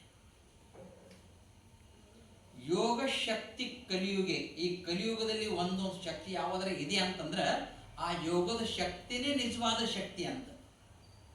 ತಸ್ಮಾತ್ ಯೋಗಿ ಭವಾರ್ಜುನ. ಗೀತೆಯಲ್ಲಿ ಭಗವಂತ ಹೇಳ್ತಾನ, ಯೋಗನ ಕಲಿತವನಿಗೆ ಯೋಗಿ ಅಂತ ಕರೀತಾರ. ಈಗ ರಾಘವೇಂದ್ರ ಗುರುಜಿ ಅವರು ಯೋಗಿಗಳು, ಯೋಗನ ಚೆನ್ನಾಗಿ ಬಲ್ಲವರು. ಆಪಣ ತರೆಲ್ ನವೇತೇನವಲ್ಲ ದುಸ್ರ್ಯಾಸ ಉದ್ಧರಿಲಿ ತೋಚೋ ಸಾಧು. ತಾನು ತಿಳ್ಕೊಂಡು ಮತ್ತೊಬ್ಬರ ಕಲ್ಯಾಣ ಆಗಲಿ ಅಂತ ಈ ನಿಟ್ಟಿನಲ್ಲಿ ಏನ ಕಾರ್ಯ ಮಾಡ್ತದಾರ ಅವನಿಗೆ ಸಾಧು ಅಂತ ಕರೀತಾರ ಅಂತ ಅರ್ಥ. ಸಾಧು ಅಂದ್ರೆ ಕಾವ್ಯ ಹಾಕೊಂಡ ಅಂತ ಹಂಗಂತ ಅರ್ಥ ಅಲ್ಲ. ಕಾವ್ಯಗೆ ಸಾಧು ಅಂತ, ಇದು ಕಾವ್ಯಗೆ ಸಾಧು ಅಂತ ಕರೆಯಂಗಿಲ್ಲ, ಅಥವಾ ಕಾವ್ಯ ಹಾಕೊಂಡ ತಕ್ಷಣ ಯೋಗಿ ಅಂತ ಕರೆಯಂಗಿಲ್ಲ. ಯಾವನು ಯೋಗಿ ಅಂತಂದ್ರೆ ಚೆನ್ನಾಗಿ ಯೋಗದ ಅರ್ಥವನ್ನ ಬಲ್ಲವನು, ತನ್ನ ಮನಸ್ಸನ್ನ ತನ್ನ ಹತೋಟಿಯಲ್ಲಿ ಇಟ್ಟವನು ಯಾವನೋ ಅವನಿಗೆ ಯೋಗಿ ಅಂತ ಕರೀತಾರೆ ಅಂತ ಅರ್ಥ. ಸುಮ್ಮನೆ ಒಂದು ಪ್ರಸಂಗ ಬಂದದಂತ ನಾನು ಹೇಳ್ತೀನಿ. ದಿಲ್ಲಿ ಒಳಗ ನಮಗ ಡಾಕ್ಟರೇಟ್ ಅವಾರ್ಡನ್ನ ಕೊಡ್ಸಾಕ ಯಾರೇ ಕಾರಣ ಆಗ್ಯಾರ ಅಂತಂದ್ರೆ ಅದು ಪರಮ ಪೂಜನೀಯ ಆಚಾರ್ಯರಾದ ರಾಘವೇಂದ್ರ ಗುರೂಜಿ ಅಂತ ಈ ಸಂದರ್ಭ ಹೇಳಾಕ ಇಚ್ಛಾಪಡ್ತೀನಿ. ನಾವು ತುಂಬಾ ಸಿಕ್ಕಾಪಟ್ಟೆ ಗ್ರಂಥಗಳು ಬರೆದೆವು, ವಿಷಯ ತಿಳ್ಕೊಂಡೆವು, ನಮ್ಗೆ ಯಾರು ಗುರುತಿಸೋರೇ ಇಲ್ಲ. ಎಷ್ಟು ಪ್ರಯತ್ನ ಪಟ್ಟರು ಅಂದ್ರೆ ಅವ್ರದ್ದು ನಮ್ಮದು ಯಾವ ಜನ್ಮದ ಋಣ ಬಂದು ಏನೋ ಗುರುತಿಲ್ಲ. ನಾ ಬರ್ತಾ ಬರ್ತದ ಆಸಕ್ತಿನೇ ತೆಗೆದು ಹಾಕ್ಬಿಟ್ಟೆ. ಯಾಕಂದ್ರೆ ನಾವು ಸಮಯ ಇರಲ್ಲ, ಪುರುಸತ್ತಿಲ್ಲ ನಮಗ ಥೀಸಿಸ್ ಬರೆಯೋದು, ರಿಸರ್ಚ್ ಮಾಡೋದು, ತುಂಬ ವ್ಯಸ್ತ ನಾವು. ಹಾಗಾಗಿ ಅದು ಆಗೋದೇ ಕೆಲಸ ಅಂತ ಎಲ್ಲವರು ನಮ್ಮ ಬೆನ್ನು ಬಿದ್ದರು ಅಂತಂದ್ರೆ ಇವ್ರಿಗೆ ಕುಡಿಸುವವರೆಗೆ ಬಿಡಬಾರ್ದಂತ ಯಾವ ಜನ್ಮದ ನಮ್ಮದು ಪುಣ್ಯನೋ ಏನೋ ಅಂತ ಒಬ್ಬ ಗುರುಗಳು ನಮಗೆ ಸಿಕ್ಕಾರ ಅಂತ ನಾನು ಭಾವಿಸ್ತೀನಿ ಅಂತ ಅರ್ಥ. ಈ ಸಂದರ್ಭದಲ್ಲಿ ಅವರಿಗೆ ನಾನು ನಮ್ಮ ಮಠದ ವತಿಯಿಂದ ಗೌರವ ಸಮರ್ಪಣೆಯನ್ನು ನಾನು ಬಳಿಕ ಮಾಡ್ತಾ ಇದ್ದೀನಿ ಅಂತ ಅರ್ಥ. ಇರಲಿ, ಅಂಥ ಒಬ್ಬ ಗುರುವಿನ ನಾವು ಒಂದೇ ರೂಮ್ದಾಗ ಇರ್ತಿದ್ದೆವು. ನಾ ಮಲ್ಕೋತಿದ್ದೆ, ಅವ್ರು ಎದ್ದು ಯೋಗಾಸನ ಎಲ್ಲ ಮಾಡ್ತಿದ್ದೆ, ಪ್ರಾಣಾಯಾಮ ಮಾಡ್ತಾಯಿದ್ರು. ನನಗೆ ನಾಚಿಕೆ ಬರೋದು. ಒಬ್ಬರು ಗೃಹಸ್ಥ ಆಶ್ರಮ ಇರೋರು ಅವರು ಎದ್ದು ಯೋಗಾಸನ ಪ್ರಾಣಾಯಾಮ ನಿತ್ಯ ಕರ್ಮ ಮಾಡ್ತಾರೆ. ನಾನು ಆರಾಮ ಅವಾಗ ಮಲ್ಕೊಂಡು ಸ್ನಾನ ಮಾಡಿ ನನ್ನ ಲಿಂಗ ತೆಗೆದು ಪೂಜಾ ಮಾಡ್ಕೋತ್ಕೊಂಡ್ರಂತ. ಅಂದ್ರೆ ಅಷ್ಟ ಸಕ್ರಿಯವಾಗಿ ಚಟುವಟಿಕೆಯಲ್ಲಿ ಎಲ್ಲಿ ಹೋದ್ರೂ ಅವರು ಬಿಟ್ಟಿಲ್ಲ. ತಮ್ಮ ಪ್ರಾಣಾಯಾಮ, ಪ್ರತ್ಯಾಹಾರ ಅಂದ್ರೆ ಆಹಾರದಲ್ಲಿ ಮಿತಿ ಹೇಗೆ ಮಾತಾಡಬೇಕು, ಯಾರು ಮಾತಾಡಬೇಕು, ಹ್ಯಾಂಗೆ ಜನಕ್ಕೆ ಹಚ್ಕೋಬೇಕು. ಯಾರು ತಾನೇ ರೀ ನಮಗೆ ಎ ಸಿ ರೂಮ್ ದಿಲ್ಲ್ಯಾಗ ಕೊಡ್ತಾರೋ, ಎಷ್ಟೋ ಕಾಸ್ಟ್ಲಿ, ಅಷ್ಟು ದುಡ್ಡು ಅದಕ್ಕೆ. ಅಂಥದ್ದು ಅವ್ರ ಹತ್ರ ಕಲಿತು ವಿದ್ಯಾರ್ಥಿಗೆ ಫೋನ್ ಮಾಡಿದ ತಕ್ಷಣ ನಮಗೆಲ್ಲ ಸುವ್ಯವಸ್ಥೆಯನ್ನು ಮಾಡಿದ್ದನ್ನು ಈ ಸಂದರ್ಭ ನಾ ಹೇಳ್ಕೋಬೇಕಾಗ್ತದಂತ ಅರ್ಥ. ಇರಲಿ, ಅಂಥ ಒಂದು ಆದರ್ಶವಾದ ಸಜ್ಜನಿಕೆಯ ಸಾಕಾರ ಮೂರ್ತಿಗಳಾದ ಡಾಕ್ಟರ್ ರಾಘವೇಂದ್ರ ಗುರೂಜಿಯ ಬಳಿಗೆ ತಾವು ಕಲಿತೀರಿ ಅಂತಂದ್ರೆ ನಿಮ್ಮದೊಂದು ಅಹೋಭಾಗ್ಯ ಅಂತ ನೀವು ಭಾವಿಸಬೇಕಾಗ್ತದೆ ಅಂತ ಅರ್ಥ. ಈ ನಿಟ್ಟಿನಲ್ಲಿ ಮನಸ್ಸಿನ ಮೇಲೆ ನಿಯಂತ್ರಣ ಯಾವ ಸಾಧಿಸ್ತಾನ ಅವನೇ ನಿಜವಾದ ಯೋಗಾಚಾರಿ ಆಗಾಕ ಸಾಧ್ಯವಿದೆ. ಹಾಗೆ ನಾವಾದರೂ ಕೂಡ ಮನಸ್ಸನ್ನು ಕೆಡಿಸ್ಕೊಳ್ದ ಹಾಗೆ ಯಾರು ಏನಾರೇ ಮಾಡಿ ಅದ್ರ ಬಗ್ಗೆ ತಲೆ ಕೆಡಿಸ್ಕೋಬಾರ್ದಂತ ಅರ್ಥ. ಒಂದೊಂದ್ಸಲ ಹೀಗೆ ಶಬ್ದ ಬಳಕೆ ಮಾಡ್ತಾರೆ, ನಿನಗೆ ತಲೆನೇ ಇಲ್ಲಲ್ಲೋ ಅಂತಾರಲ್ಲ. ತಲೆ ಇಲ್ಲ ಅಂದ್ರೆ ಏನಿಲ್ಲ ಅಂತ ಅರ್ಥ, ಬುದ್ಧಿ ಇಲ್ಲ ಅಂತ ಅರ್ಥ. ಮನ, ಬುದ್ಧಿ, ಚಿತ್ತ ಇವೆಲ್ಲರೂ ಅಣ್ಣತಮ್ಮರಿಯವರು. ಒಬ್ಬರಿಗಿಂತ ಒಬ್ಬರು ಹೇಗದಾರಪ್ಪ ಅಂತಂದ್ರೆ ಏನೇನು ಮನ, ಬುದ್ಧಿ, ಚಿತ್ತ ಯಾರ ನಿಯಂತ್ರಣದಲ್ಲಿ ಇರ್ತಾವ ಅವ ಯೋಗ ಅಭ್ಯಾಸವನ್ನು ಮಾಡಾಕ ಸಾಧ್ಯ ಆಗ್ತದಂತ ಅರ್ಥ. ನಾನಾ ರೀತಿಯ ಜಂಜಾಟನ ಹಚ್ಕೊಂಡು, ನಾನಾ ರೀತಿಯ ಹಚ್ಕೊಂಡು ತನ್ನ ಜೀವನವನ್ನೇ ಅಸ್ತವ್ಯಸ್ತ ಮಾಡಿಕೊಳ್ತಾನಂತ ಅರ್ಥ. ಅದಕ್ಕೆ ಅವ್ರು ಹೇಳ್ಯಾರ, ಮನಸ್ಸಿನ ವೇಗವೇ ಭೋಗ. ಮನಸ್ಸಿನ ವೇಗವೇ ಭೋಗ. ಅದು ಮಾಡಬೇಕು, ಇದು ಮಾಡಬೇಕು, ಹಂಗೆ ಮಾಡಬೇಕು, ಹಿಂಗೆ ಮಾಡಬೇಕು, ನಾನಾ ರೀತಿಯ ಕನಸು ಕಾಣ್ತಾ ಇರ್ತಾನೆ, ಫುಲ್ ವ್ಯಸ್ತ ಇರ್ತಾನೆ. ಇದಕ್ಕೆ ಭೋಗ ಅಂತ ಕರೀತಾರೆ. ಮನಸ್ಸಿನ ವೇಗವೇ ಭೋಗ, ಮನಸ್ಸಿನ ನಿಲ್ಲುವಿಕೆನೇ ಯೋಗ, ಮನಸ್ಸಿನ ಅಸ್ತವ್ಯಸ್ತವೇ ರೋಗ. ಅರ್ಥ ಆಗ್ತದ? ಮನಸ್ಸು ಅಸ್ತವ್ಯಸ್ತ ಆಯ್ತು ಅಂತಂದ್ರೆ ಯಾವುದೋ ಮಾನಸಿಕ ಆಯ್ತು, ಮತ್ತೊಂದಾಯ್ತು, ಮಗದೊಂದಾಯ್ತು, ಪ್ರೀತಿಯ ವಸ್ತು ನಮ್ಮ ಬಿಟ್ಟು ಅಗಲಿತು, ಹೀಗೆಲ್ಲ ನಾನಾ ರೀತಿ ಒಂದಲ್ಲ ಹಂಗಾಯ್ತು ಅಂತಂದ್ರೆ ಮನಸ್ಸಿನ ಅಸ್ತವ್ಯಸ್ತವೇ ರೋಗ, ಮನಸ್ಸಿನ ವೇಗವೇ ಭೋಗ, ಮನಸ್ಸಿನ ನಿಲ್ಲುವಿಕೆನೇ ಯೋಗ. ಮನಸ್ಸನ್ನು ನಾವು ನಿಲ್ಲಿಸಿದೆವಪ್ಪ ಅಂತಂದ್ರೆ ಅದಕ್ಕೆ ಪೂರ್ವಭಾವಿಯಾಗಿ ನಮ್ಮ ಶರೀರ ಸರಿಯಾಗಿರ್ಬೇಕು. ಅವ್ರು ಹೇಳ್ಯಾರ, ಎಂತ ಒಲಿವನೋ ತನಗಿನೆಂತ ಒಲಿವನೋ ಕರ್ಣತ್ರಯ ದೋಷವಿರೇ ಕಂತು ಕಾಲ ಪುರವೈರಿ ಗುರುಶಂಭುಲಿಂಗ ಅಂತ ಶ್ರೀಮನ್ ನಿಜಗುಣಶ್ರೀ ಹೇಳ್ತಾರೆ. ನಿನಗೆ ಭಗವಂತನ ಒಲಿವೆ ಹ್ಯಾಂಗ ತಾನೇ ಆಗಕ್ಕೆ ಸಾಧ್ಯತೆ? ಶರೀರದಲ್ಲಿ ದೋಷ ಇದೆ, ವಾಣಿಯಲ್ಲಿ ದೋಷ ಇದೆ, ಮನಸ್ಸಿನಲ್ಲಿ ದೋಷ ಇದೆ. ಈ ಮೂರೂ ದೋಷವನ್ನು ನಾವು ಸರಿಯಾಗಿ ಆಗಬೇಕು ಅಂತಂದ್ರೆ, ಈಗ ಶರೀರ ದೋಷ ಹೇಳ್ತಾರೋ, ಪರವಧುವಿನ ಕೂಟ ಅಂದ್ರೆ ಪರಸ್ತ್ರೀಯರ ಸಂಘ, ಪರವಧುವಿನ ಕೂಟ, ಅನ್ಯರ ವಿತ್ತಾಪಹರಣ, ಏನಾರೇ ಮೋಸ ಮಾಡಿ ಅನ್ಯಾಯ ಮಾಡಿ ಕಷ್ಟಪಟ್ಟು ಬೇರೆಯವರ ಹಣವನ್ನು ದೋಸ್ಕೋತಾರೆ. ಹೀಗೆ ನಾನಾ ರೀತಿಯ ಅಭಕ್ಷ್ಯ ಭೋಜನ. ಇದರಿಂದ ಏನಾಗ್ತದೆ ಅಂದ್ರೆ, ಏನು ತಿನ್ನಬೇಕು ತಿನ್ನೋದು ಬಿಟ್ಟು ಏನು ತಿನ್ನಬಾರ್ದು ಅದನ್ನು ತಿನ್ಕೋತ ಕೂತಪ್ಪ ಅಂದ್ರೆ ಶರೀರ ಅಸ್ತವ್ಯಸ್ತ ಆಗ್ತದೆ. ಶರೀರ ಅಸ್ತವ್ಯಸ್ತ ಆಗಬಾರ್ದು ಅಂತ ನಮ್ಮ ಶರೀರ ನಮ್ಮ ನಿಯಂತ್ರಣದಲ್ಲಿ ಇರಬೇಕು ಅಂತಂದ್ರೆ ಈ ಯೋಗಾಸನಗಳ ಬಹಳಷ್ಟು ಮುಖ್ಯ ಅಂತ ಅರ್ಥ. ಹೀಗೆ ಅಷ್ಟಾಂಗ ಯೋಗದಲ್ಲಿ ಯಮ, ನಿಯಮ, ಆಸನ, ಪ್ರಾಣಾಯಾಮ, ಧ್ಯಾನ, ಧಾರಣ ಇವೆಲ್ಲವೂ ಒಂದರಕ್ಕಿಂತ ಒಂದು ಬಹಳಷ್ಟು ಮುಖ್ಯವಾದ ಆಯಾಮ. ಅದನ್ನು ಯಾರು ನಡ್ಕೊಳ್ತಾರೆ, ಯಾರ ನಿಯಂತ್ರಣದಲ್ಲಿರ್ತಾರೆ, ಇದು ನಾವು ಎಷ್ಟು ಹೇಳಿದ್ರೆ ಕೇಳಂಗಿಲ್ಲ, ಮನಸ್ಸು ಹರಿತಾ ಇರ್ತದೆ. ಮನಸ್ಸು ಎಲ್ಲಿದ್ದರೆ ಮನಸ್ಸು ಹೋಗ್ತು. ಇಲ್ಲ ನಾ ಕಿಟಕಿ ಬಾಗ್ಲ ಎಲ್ಲ ಹಾಕೊಂಡು ಒಳಗೆ ಕುಂಡಿರ್ತೀನಪ್ಪ ಅಂದ್ರೂ ಕೂಡ ಮನಸ್ಸು ಹೋಗ್ತು. ಆ ನಿಯಂತ್ರಣ ಬೇಡ. ನೀವು ಬಯಲಿಗೆ ಕುಂತಾಗ ಮನಸ್ಸು ನಿಲ್ಲಬೇಕು ಅಂತಂದ್ರೆ ಈ ಯೋಗಾಭ್ಯಾಸವನ್ನು ಮಾಡಬೇಕು ಅಂತ. ಮನಸ್ಸು ಎಲ್ಲಿ ಹೋಗ್ಬಾರ್ದಪ್ಪ, ತಡಿ ಹೇಳ್ಯಾರ ಅಂತ ತಿಳ್ಕೊಂಡು ಕಿಟಕಿ ಬಾಗ್ಲ ಎಲ್ಲ ಹಾಕೊಂಡು ಕುಂತೆ ಅಂದ್ರೆ ಮನಸ್ಸ ಯಾವ ಮುಖದಿಂದ ಹೊರಗೆ ಹೋಗ್ತದೆ ಹೇಳಕ್ಕೆ ಸಾಧ್ಯವಿಲ್ಲ. ಯಾರ ಯೋಗಿ ಅದಾರ, ಯಾರ ಯೋಗಾಸನವನ್ನ ಪ್ರಾಣಾಯಾಮವನ್ನ ಪ್ರತ್ಯಾಹಾರವನ್ನ ಯಾರ ಬಲ್ಲಿದವ್ರ ಅದಾರ, ಅವ ಬೈಲಾಗ ಕುಂತರು ಕೂಡ ಅವನ ಮನಸ್ಸು ಹೆಂಗಿರ್ತದ ಅಂತಂದ್ರ ಗವಿ ಒಳಗ ಕುಂತ ಹಾಗೆ ಇರ್ತದ ಅಂತ ಅರ್ಥ. ಪ್ರಶಾಂತಂ ಮನಸಂ ಹೀನಂ ಯೋಗಿನಂ ಸುಖಮುತ್ತಮಂ. ಗೀತೆಯಲ್ಲಿ ಭಗವಂತ ಹೇಳ್ತಾನ ಅವನ ಮನಸ್ಸು ಹೆಂಗಿರ್ತದ ಅಂತಂದ್ರ ಪ್ರಶಾಂತಂ ಮನಸಂ ಹೀನಂ. ಅವನ ಮನಸ್ಸ ಪ್ರಶಾಂತವಾಗಿರ್ತದ. ಅದಕ್ಕೆ ಅವ್ರು ಏನಾಗ್ತದ ಅಂದ್ರೆ ಯೋಗಿನಃ ಸುಖಮುತ್ತಮಂ. ಅವರು ಸುಖವನ್ನು ಹೊಂದಾಕ ಸಾಧ್ಯ. ಮನುಷ್ಯನಿಗೆ ದುಃಖ ಯಾಕೆ ಬರ್ತದ ಅಂದ್ರೆ ಮನಸ್ಸು ಸರಿ ಇಲ್ಲ, ಶರೀರ ಸರಿ ಇಲ್ಲ. ನಮ್ಮ ಸೊಂಟ ನೋಯ್ತಂದ್ರೆ ಮನಸ್ಸೆಲ್ಲ ಎಲ್ಲಿ ಕುಂಡಿರ್ತದ? ಸೊಂಟದ ಕಾಲ ಕುಂಡಿರ್ತದ. ಯಾವಾಗಲೂ ಸೊಂಟ ಸೊಂಟ ಸೊಂಟ. ಮೊಣಕಾಲು ನೋವು ಅಂದ್ರೆ ಯಾವಾಗಲೂ ಮನಸ್ಸು ಮೊಣಕಾಲ ಕುಂಡಿರ್ತದ. ಆಗ ನಮ್ಮ ಶರೀರದ ಪ್ರತಿಯೊಂದ ಅವಯವ ಕೂಡ ಸದೃಢ ಆಗಬೇಕು ಅಂತಂದ್ರೆ ನಿನಗ ಆಸನ ಮಾಡ್ಯಾಕ ಹೇಳ್ಯಾರ ಅಂತ ತಿಳ್ಕೊಂಡು ಎತ್ತ ಬೇಕಾದ್ರೆ ಕುಣದ್ರಲ್ಲ ಅದು ಮತ್ತೆ ಒಂದು ಹೋಗಿ ಒಂದಾಗ್ತದೆ. ಅದಕ್ಕೊಂದು ಕ್ರಮ ಇದೆ, ಅದಕ್ಕೊಂದು ನೇಮ್ ಇದೆ. ಆ ಕ್ರಮ ನೇಮ್ ಅನುಸಾರ ನಾನೇ ಮಾಡ್ತೀನಿ ಬಿಡಿ ಎತ್ತ ಬೇಕಾದ್ರೆ ಕುಣದೆ ಅಂದ್ರೆ ಇದು ಉದಾದ ಬಿಟ್ಟು ಬಾರ್ಸಾದ ಬಿಟ್ಟು ಉದಾದ ಬಂದಂಗೆ ಆಗ್ತದ ಅಂತ ಅರ್ಥ. ಹಾಗಲ್ಲ, ಅದಕ್ಕೊಂದು ಕ್ರಮ ಇದೆ. ಅದಕ್ಕೆ ಗುರುಗಳು ಪ್ರಾಣಾಯಾಮ ಅಂತೂ ಹೀಗಿದೆ, ಸ್ವತಃ ಎಂದೂ ಪ್ರಾಣಾಯಾಮ ಮಾಡಕ್ಕೆ ಹೋಗ್ಬಾರ್ದು. ಗುರುಗಳನ್ನ ಮುಂದಿಟ್ಟುಕೊಂಡು ಚೆನ್ನಾಗಿ ಕಲ್ತ ಬಳಕ ನಾ ಸ್ವಯಂ ಪ್ರಾಣಾಯಾಮ ಮಾಡಬೇಕೇ ವಿನಃ ಗುರುಗಳು ಇಲ್ಲದೇವ ನಾ ಪ್ರಾಣಾಯಾಮ ನಾ ಮಾಡಿದೆ ಅಪ್ಪ ಅಂದ್ರೆ ಅದಕ್ಕೊಂದು ಮಾತ್ರಗಳಿವೆ.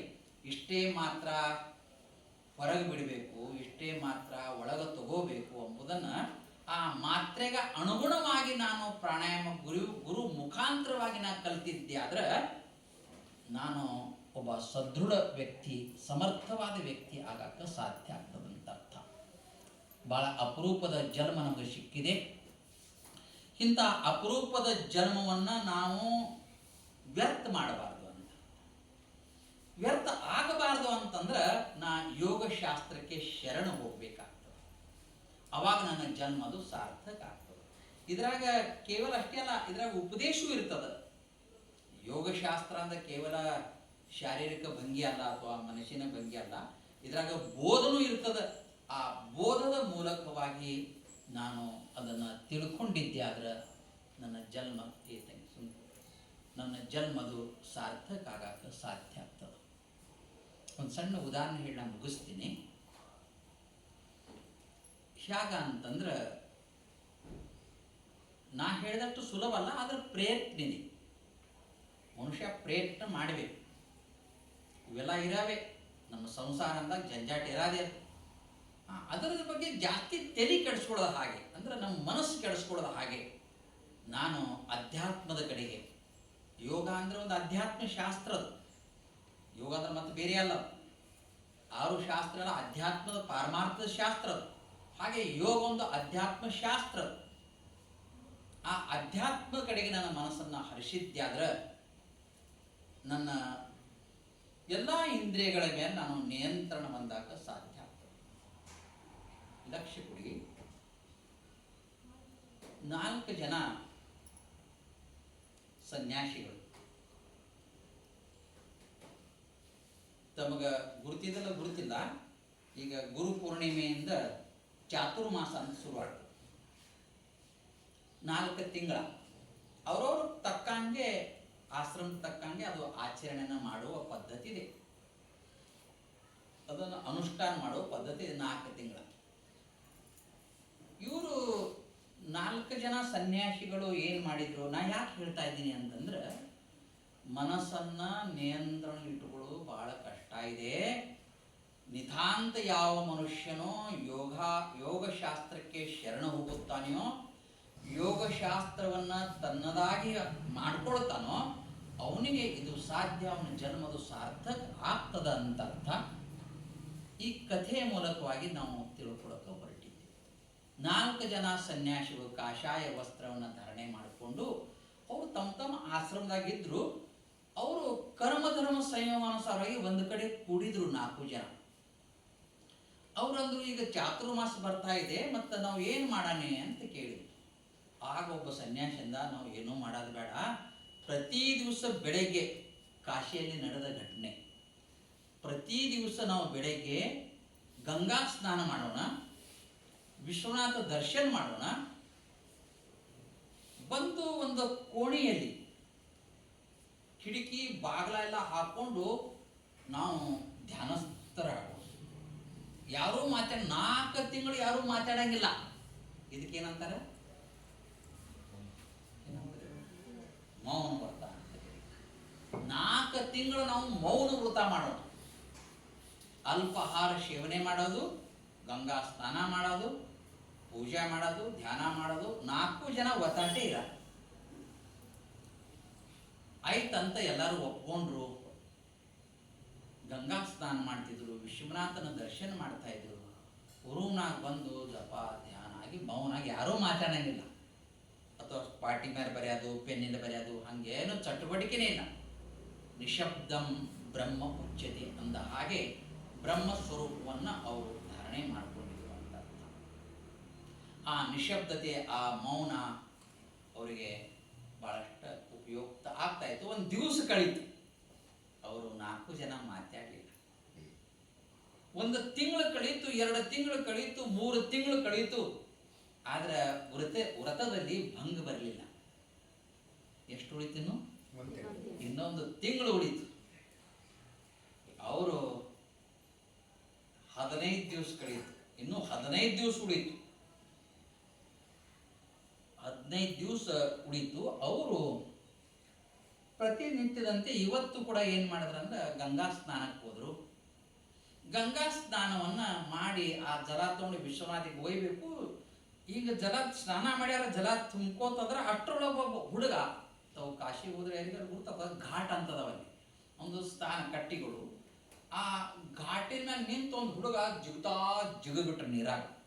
ಅದು ದೊಡ್ಡ ಅಂತ ಬಿಡ ನೀರ ಈ ಪಂಡಿತನ ಮೇಲೆ, ಈ ಸನ್ಯಾಸಿ ಮೇಲೆ ಸಿಡಿತು.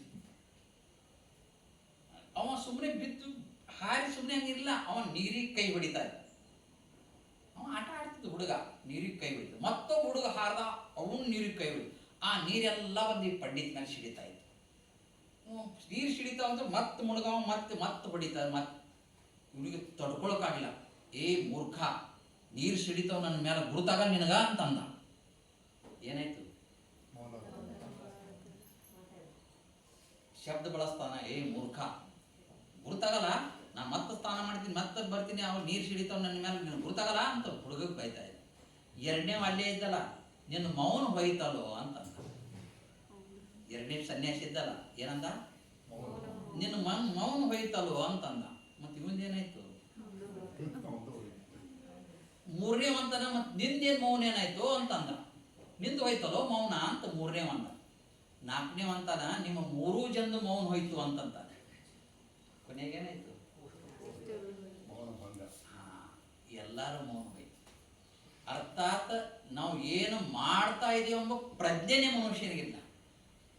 ಅದಕ್ಕೆ ಆ ಸ್ವಯಂ ಪ್ರಜ್ಞೆ ಯಾರು ತಮ್ಮ ಮನುಷ್ಯನ ಮೇಲೆ ಇಟ್ಟಾರೆ, ತಮ್ಮ ಶರೀರ ಮೇಲೆ ಇಟ್ಟಾರೆ, ಒಬ್ಬ ಯೋಗಿ ಆಗಾಕ ಸಾಧ್ಯ, ತಮ್ಮ ಜೀವನದ ಸಾಫಲ್ಯತೆಯನ್ನು ಹೊಂದಾಕ ಸಾಧ್ಯ ಅಂತ. ನಿಮಗೆ ಅಪರೂಪದ ನಮ್ಮ ದಾವಣಗೆರೆ ಮಹಾನಗರದಲ್ಲಿ ಡಾಕ್ಟರ್ ಯೋಗಾಚಾರ್ಯರಾದ ರಾಘವೇಂದ್ರ ಗುರೂಜಿಯವರು ತಮಗೆಲ್ಲ ದೊರಕಿದ್ದು ಒಂದು ಭಾಗ್ಯ ಅಂತ ತಾವು ಭಾವಿಸಬೇಕು. ನಿತ್ಯ ನಿಯಮಿತವಾಗಿ ತಾವು ಬರ್ತಾ ಇರಿ, ಯೋಗವನ್ನು ಕಲೀರಿ. ನಮ್ಮನ್ನು ಆರೈಸಿಕೊಂಡು ಬಂದವರು, ನಮ್ಮನ್ನು ಸಂಪರ್ಕದಾಗಿದ್ದವರು, ಅವರನ್ನು ಕೂಡ ಈ ದಾರಿಗೆ ತೊಗೊಂಬರಿ, ದಾರಿ ತೋರಿಸ್ರಿ. ಆ ಪುಣ್ಯ ಕೂಡ ನಿಮಗೆ ಲಭ್ಯ ಆಗಕ್ಕೆ ಸಾಧ್ಯ ಆಗ್ತದೆ. ಒಬ್ಬರಿಗೆ ಒಳ್ಳೆಯ ದಾರಿ ತೋರಿಸಿದ್ರೆ ನಮಗೆ ಪುಣ್ಯದ ಪ್ರಾಪ್ತಿ ಆಗ್ತದೆ. ಅಂತ ಪುಣ್ಯದಲ್ಲಿ ಕೂಡ ತಾವು ಭಾಜನ ಆಗ್ರಿ. ಮತ್ತೊಬ್ಬರಿಗೆ ದಾರಿ ತೋರಿಸಿ, ಬರಪ್ಪ ನಾನು ಮಾಡ್ತೀನಿ, ನೀವು ಮಾಡಿರಿ ಅಂತ ಹೀಗೆ ಹೇಳಿದ್ರೆ ಮನುಷ್ಯನಿಗೆ ಪಾಪ ಇದ್ರೇನು ಕೆಲಸ ಆಗಲ್ಲ. ಪುಣ್ಯ ಇತ್ತಂದ್ರೆ ಏನೆಲ್ಲ ಕೆಲಸ ಆಗ್ತಾವ. ದಿವಸ ಪುಣ್ಯದ ಸಂಪಾದನೆ ನಾವು ಮಾಡ್ತಾ ಇರಬೇಕು. ಆ ಪುಣ್ಯ ಸಂಪಾದನೆ ಮೂಲಕವಾಗಿ ಆಸನ್ ಪರ್ ಬೈಟ್ಕರ್ ಭೋಜನಕ್ಕೆ ನಿನಗೆ ಊಟ ಸಿಗ್ತದೆ, ಒಳ್ಳೆ ಬಟ್ಟೆ ಸಿಗ್ತಾವೆ, ಒಳ್ಳೆ ಮಾತನಾಡುವ ಜನ ಸಿಗ್ತಾರೆ. ಏನಿದ್ರೆ ಪುಣ್ಯ ಇದೆ. ಆ ಪುಣ್ಯ ಸಂಪಾದನೆ ಆಗಬೇಕಂದ್ರೆ ಒಬ್ಬರಿಗೆ ಒಳ್ಳೆ ದಾರಿಯನ್ನು ತೋರಿಸಬೇಕು. ಯೋಗದ ಮಾರ್ಗವನ್ನು ನಾವು ತೋರಿಸ್ತೇವೆ ಅಂತಂದ್ರೆ ಅಂಥ ಪುಣ್ಯದಲ್ಲಿ ಕೂಡ ನಾವು ಭಾಜನರಾಗಕ್ಕೆ ಸಾಧ್ಯ ಆಗ್ತದೆ. ನಮ್ಮ ಮೇಲೆ ಗುರೂಜಿಯವರು ಉಪಕಾರ ಎಷ್ಟು ಆಗ್ಯಾದ ಅಂತಂದ್ರೆ ಈ ವಾಣಿಯಿಂದ ನಾ ಹೇಳಕ್ಕೆ ಸಾಧ್ಯವಿಲ್ಲ. ನನಗೆ ಯಾರೋ ಎಷ್ಟು ನನಗೆ 89 ಎಷ್ಟು ಅಂತಾರೆ, ನನಗೆ ಕನ್ನಡ ಸ್ವಲ್ಪ ಹಂಗೆ ಹಿಂಗೆ ಬರಲ್ಲ, 89 ಗಟ್ಲಿ ಸನ್ಮಾನ ಆಗಿದೆ ನನಗೆ. ಡಾಕ್ಟ್ರೇಟ್ ಪಡ್ಕೊಂಡು ಬಂದ ಬಳಕ ಅದು ಹೇಳಕ್ಕೆ ಹೆಮ್ಮೆ ಪಡ್ತೀನಿ. ನಮ್ಮ ಊರಿಗೆ ಬರೀ ನಿಮ್ಗೆ ಸನ್ಮಾನ ಶಾಲೆಗಳು ಬಚ್ಚಿಸ್ತು ಮುಂತಾದ ಕಥೆ ಇರಲಿ. ಇದೆಲ್ಲವೂ ಶ್ರೇಯಸ್ಸ ಗುರುಗಳಿಗೆ ಸೇರತಕ್ಕದ್ದು. ನನ್ನ ಪಾಲಿನ ಅವರೊಬ್ಬ ಸನ್ಮಾರ್ಗವಾದ ಸದ್ಗುರುಗಳಂತ ನಾವು ಭಾವಿಸಿಕೊಂಡು ನಮಗೂ ಕೂಡ ಈ ಯೋಗ ದಿನಾಚರಣೆಯಲ್ಲಿ ಕರೆಸಿ, ಪ್ರತಿ ವರ್ಷ ಯೋಗ ದಿನಾಚರಣೆಯಲ್ಲಿ ಇಳಕಲ್ಗೆ ಇರ್ತಿದ್ದೆ. ಅಧಿಕ ಮಾಸ ಬರೋಣದಿಂದ ಸ್ವಲ್ಪ ಮುಂದೆ ಹೋಗಿದೆ.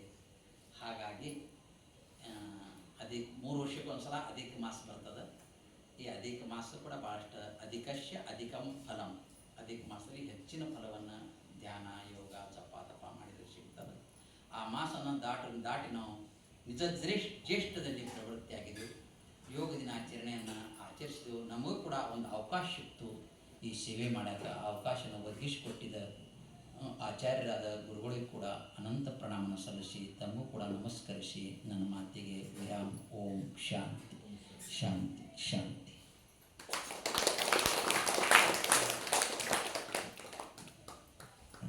ಪೂಜ್ಯನೀಯ ಸ್ವಾಮೀಜಿಯವರಿಗೆ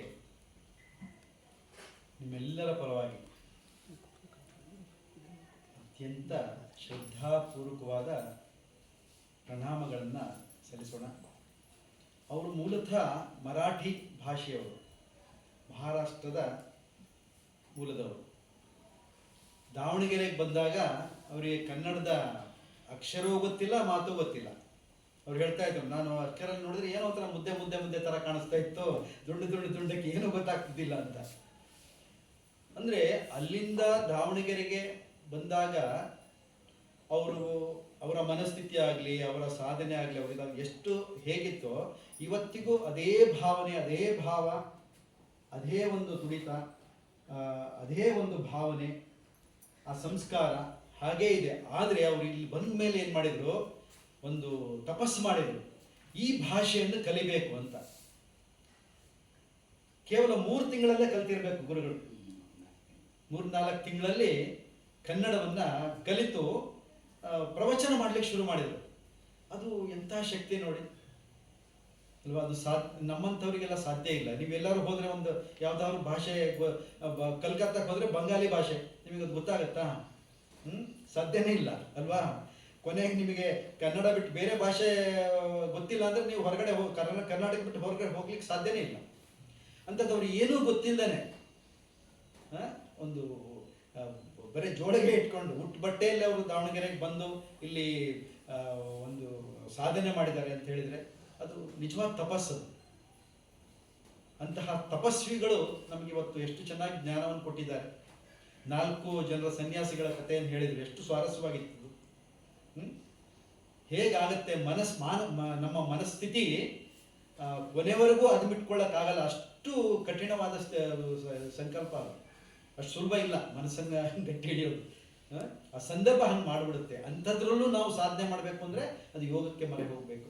ಅಂದರೆ ಅಲ್ಲಿ ಅವರು ಪರಿಪೂರ್ಣರಾಗಿರಲಿಲ್ಲ ಅಂತ ನಾವು ಅರ್ಥ ಮಾಡ್ಕೊಳ್ಬೇಕು. ಅವರು ನಿಜವಾದ ಸಾಧನೆ ಮಾಡ್ತಾ ಇದ್ದಿದ್ರೆ ಅದೆಲ್ಲವನ್ನು ಮೀರಿ ಹೊರಗೆ ಬರ್ತಾ ಇದ್ರು. ಯಾವಾಗ ಸಾಧನೆಯಲ್ಲಿ ಕುಂಠಿತವಾಗ್ತೋ ಅವರು ಅಲ್ಲಿಂದ ಹೊರಗೆ ಬರ್ಲಿಕ್ಕೆ ಕಷ್ಟ ಆಯಿತು. ಆ ನೀತಿ ಬೋಧನೆ ಏನಿದೆ ಅಂದರೆ ನಮಗೂ ಕೂಡ ಅಪ್ಲೈ ಆಗುತ್ತೆ. ಪ್ರತಿನಿತ್ಯ ಅಭ್ಯಾಸ ಮಾಡ್ತೀವಿ, ಪ್ರತಿನಿತ್ಯ ಅಭ್ಯಾಸಕ್ಕೆ ಬರ್ತೀವ, ಪ್ರತಿನಿತ್ಯ ಅಭ್ಯಾಸ ಮಾಡ್ತೀವ. ಅಭ್ಯಾಸ ಅಂದ್ರೆ ಏನು? ನಿತ್ಯ ಮಾಡಿದ್ದೇನೆ ಮಾಡೋದು. ಇವತ್ತೇನು ಮಾಡ್ತೀವಿ ಅದನ್ನು ನಾಳೆ ನಾವು ಊಟ ಮಾಡ್ತೀವಲ್ಲ, ನಿದ್ರೆ ಮಾಡ್ತೀವಲ್ವಾ, ಹಾಗಾದ್ರೆ ಇವತ್ತು ಊಟ ಬೇಡ ನಿದ್ರೆ ಬೇಡ ಅಂದ್ರೆ ಹೆಂಗಾಗತ್ತೆ ಶರೀರಕ್ಕೆ ಅಲ್ವಾ. ಹಾಗೆ ಪ್ರತಿನಿತ್ಯ ಆಹಾರ ಎಷ್ಟು ಮುಖ್ಯವೋ, ನಿದ್ರೆ ಎಷ್ಟು ಮುಖ್ಯವೋ, ನಮ್ಮ ಅಭ್ಯಾಸವೂ ಸಾಧನೆಯೂ ಅಷ್ಟೇ ಮುಖ್ಯ. ಆ ಸಾಧನೆ ಮಾಡ್ತಾ ಅದರಲ್ಲಿ ಫಲವನ್ನು ನಾವು ಖಂಡಿತ ಪಡಿತೇವೆ. ಶ್ರೀಕೃಷ್ಣರು ಹೇಳಿದ್ದಾರಲ್ವ, ನಿನ್ನ ಕರ್ಮವನ್ನು ನೀನು ಮಾಡು, ಫಲ ನನಗೆ ಬಿಡು ಅಂತ ಅಲ್ವಾ. ಫಲ ಖಂಡಿತ ಒಂದಲ್ಲ ಒಂದು ದಿವಸ ಸಿಗ್ತದೆ. ಹಾಗೆ ಅವರಲ್ಲಿ ಆ ಒಂದು ಶ್ರದ್ಧಾಭಕ್ತಿ ಇತ್ತು. ಹಾಗಾಗಿ ಅವರು ಆ ಕನ್ನಡವನ್ನು ಅಷ್ಟು ಚೆನ್ನಾಗಿ ಕಲ್ತರು, ಎಷ್ಟು ಚೆನ್ನಾಗಿ ಮಾತಾಡಿದ್ರು ನೋಡಿ ಅಲ್ವಾ. ಎಲ್ಲರಿಗೂ ಅರ್ಥ ಆಯ್ತಲ್ವಾ. ಹೀಗೆ ಅನೇಕ ಗುರುಶಾಂತರಾಶ್ರಮದಲ್ಲಿ ಅವರಿಗೆ ಪ್ರತಿ ಇದರಲ್ಲೂ ಇದರಲ್ಲೂ ವಿಶೇಷ ದಿನಗಳಲ್ಲೂ ಅವ್ರು ಇದ್ದೇ ಇರ್ತಾರೆ. MCC B ಬ್ಲಾಕಲ್ಲಿ ಇದೆ ಗುರುಶಾಂತಾಶ್ರಮ ಅಲ್ಲಿ, ಮತ್ತು ಶಾಸ್ತ್ರಿಹಳ್ಳಿಯಲ್ಲಿ ಅವ್ರನ್ನ ಕರೆಸ್ತಾರೆ. ಮತ್ತು ಇಡೀ ನಮ್ಮ ಉತ್ತರ ಕರ್ನಾಟಕದಲ್ಲಂತೂ ಅವರು ಪ್ರತಿ ಕಾರ್ಯಕ್ರಮದಲ್ಲಿ ಇದ್ದೇ ಇರಲೇಬೇಕು. ಅವರು ಹೇಳಿದ್ರಲ್ವ 84-85 ಕಡೆ ನನ್ನನ್ನು ಕರೆಸಿ ಸನ್ಮಾನ ಮಾಡಿದರು ಅಂತ. ಅದು ಯಾವುದಕ್ಕೂ ಅದು ತುಂಬ ಕಡಿಮೆ, ಅದು ಹೇಳಬೇಕು ಅಂದರೆ ಅವರ ವಿದ್ವತ್ತಿಗೆ, ಅವರು ಇದಕ್ಕೆ ತುಂಬ ಕಡಿಮೆ. ಅವರನ್ನು ಸರ್ಕಾರ ಗುರುತಿಸ್ಲಿಲ್ವಲ್ಲ, ಒಂದು ಕ್ಷೇತ್ರ ಗುರುತಿಸ್ಲಿಲ್ವಲ್ಲ ಅನ್ನೋದು ನಮಗೆ ಬಹಳ ಹೊರಗಿತ್ತು. ಹಾಗಾಗಿ ಅವರಿಗೆ ಉನ್ನತ ಶ್ರೇಣಿಯ ಒಂದು ಸಿಗಬೇಕು ಅನ್ನೋದಕ್ಕೆ ನಮಗೆ ಸರ್ಕಾರದ ವತಿಯಿಂದ ಅದನ್ನು ಕೊಡಿಸಿದ್ದು ತುಂಬ ಅವ್ರಿಗಿಂತ ನಾನು 10 ಪಟ್ಟು ಖುಷಿ ಪಟ್ಟಿದ್ದೀನಿ. ಇಂಥ ಒಳ್ಳೆಯ ಒಬ್ಬ ಗುರುವಿಗೆ ಅದು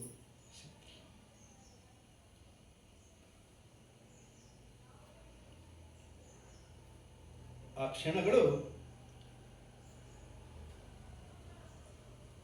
ಮರಿಲಿಕ್ಕೆ ಸಾಧ್ಯ ಇಲ್ಲ. ಯಾಕೆ ಹೇಳಿದರೆ ಯಾವುದೇ ಒಂದು ಸ್ಥಿತಿ ಆಗಲಿ, ವಿಷಯ ಆಗಲಿ, ಇವತ್ತು ಏನೆಲ್ಲ ಲಾಭಿಗಳು ನಡೀತಾ ಇದೆ, ಎಂತೆಂಥ ಒಳ್ಳೆಯ ಸಾಧಕರು ಮೂಲೆ ಗುಂಪಾಗಿದ್ದಾರೆ, ಏನೂ ಗೊತ್ತಿದ್ದವರು ಮೆರೀತಾ ಇದ್ದಾರೆ. ಇಂತಹ ಒಂದು ಸಾಮಾಜಿಕ ಸ್ಥಿತಿಯಲ್ಲಿ ನಾವು ಇಂಥ ಗುರುಗಳನ್ನು ಗುರುತಿಸೋದೇ ಬಹಳ ಮುಖ್ಯವಾಗಬೇಕಾದದ್ದು. ಅಂಥ ಗುರುವರಿಯರಿಗೆ ಅವರು ಗುರುತಿಸಿ ಕೊಟ್ಟಿದ್ದಾರಲ್ವಾ, ಅದು ಬಹಳ ಒಳ್ಳೆಯ ಕೆಲಸ. ಯಾಕಂದರೆ ಇಂಥದ್ದೆಲ್ಲ ಮೋದಿಯವರು ಇರುವ ಕಾಲದಲ್ಲಿ ಮಾತ್ರ ಸಾಧ್ಯ ಆಗುತ್ತೆ. ಅಂದರೆ ಯೋಗ ದಿನಾಚರಣೆ ಆಗ್ತಿರಲಿಲ್ಲ, ನಾವು ಇಲ್ಲಿ ಸೇರ್ತಾ ಇರಲಿಲ್ಲ, ಜಗತ್ತು ಇಷ್ಟು ಸುಭಿಕ್ಷೆಯಿಂದ ಇರ್ತಿರ್ಲಿಲ್ಲ. ಇವತ್ತು ನೋಡಿ, ನಾವೆಲ್ಲ ಕಣ್ತುಂಬ ನಿದ್ರೆ ಮಾಡಬೇಕು ಅಂದರೆ ನಮ್ಮ ಗಡಿ ಕಾಯುವ ಯೋಧರು. ಒಂದು ಕಾಲದಲ್ಲಿ ಗಡಿ ಕಾಯುವ ಯೋಧರಿಗೆ ಯಾವುದೇ ಸವಲತ್ತು ಇರಲಿಲ್ಲ. ಎಲ್ಲ ಸಣ್ಣ ಸೂಚನೆಗೂ ಅವರು ಸರ್ಕಾರವನ್ನು ಕಾಯಬೇಕಿತ್ತು.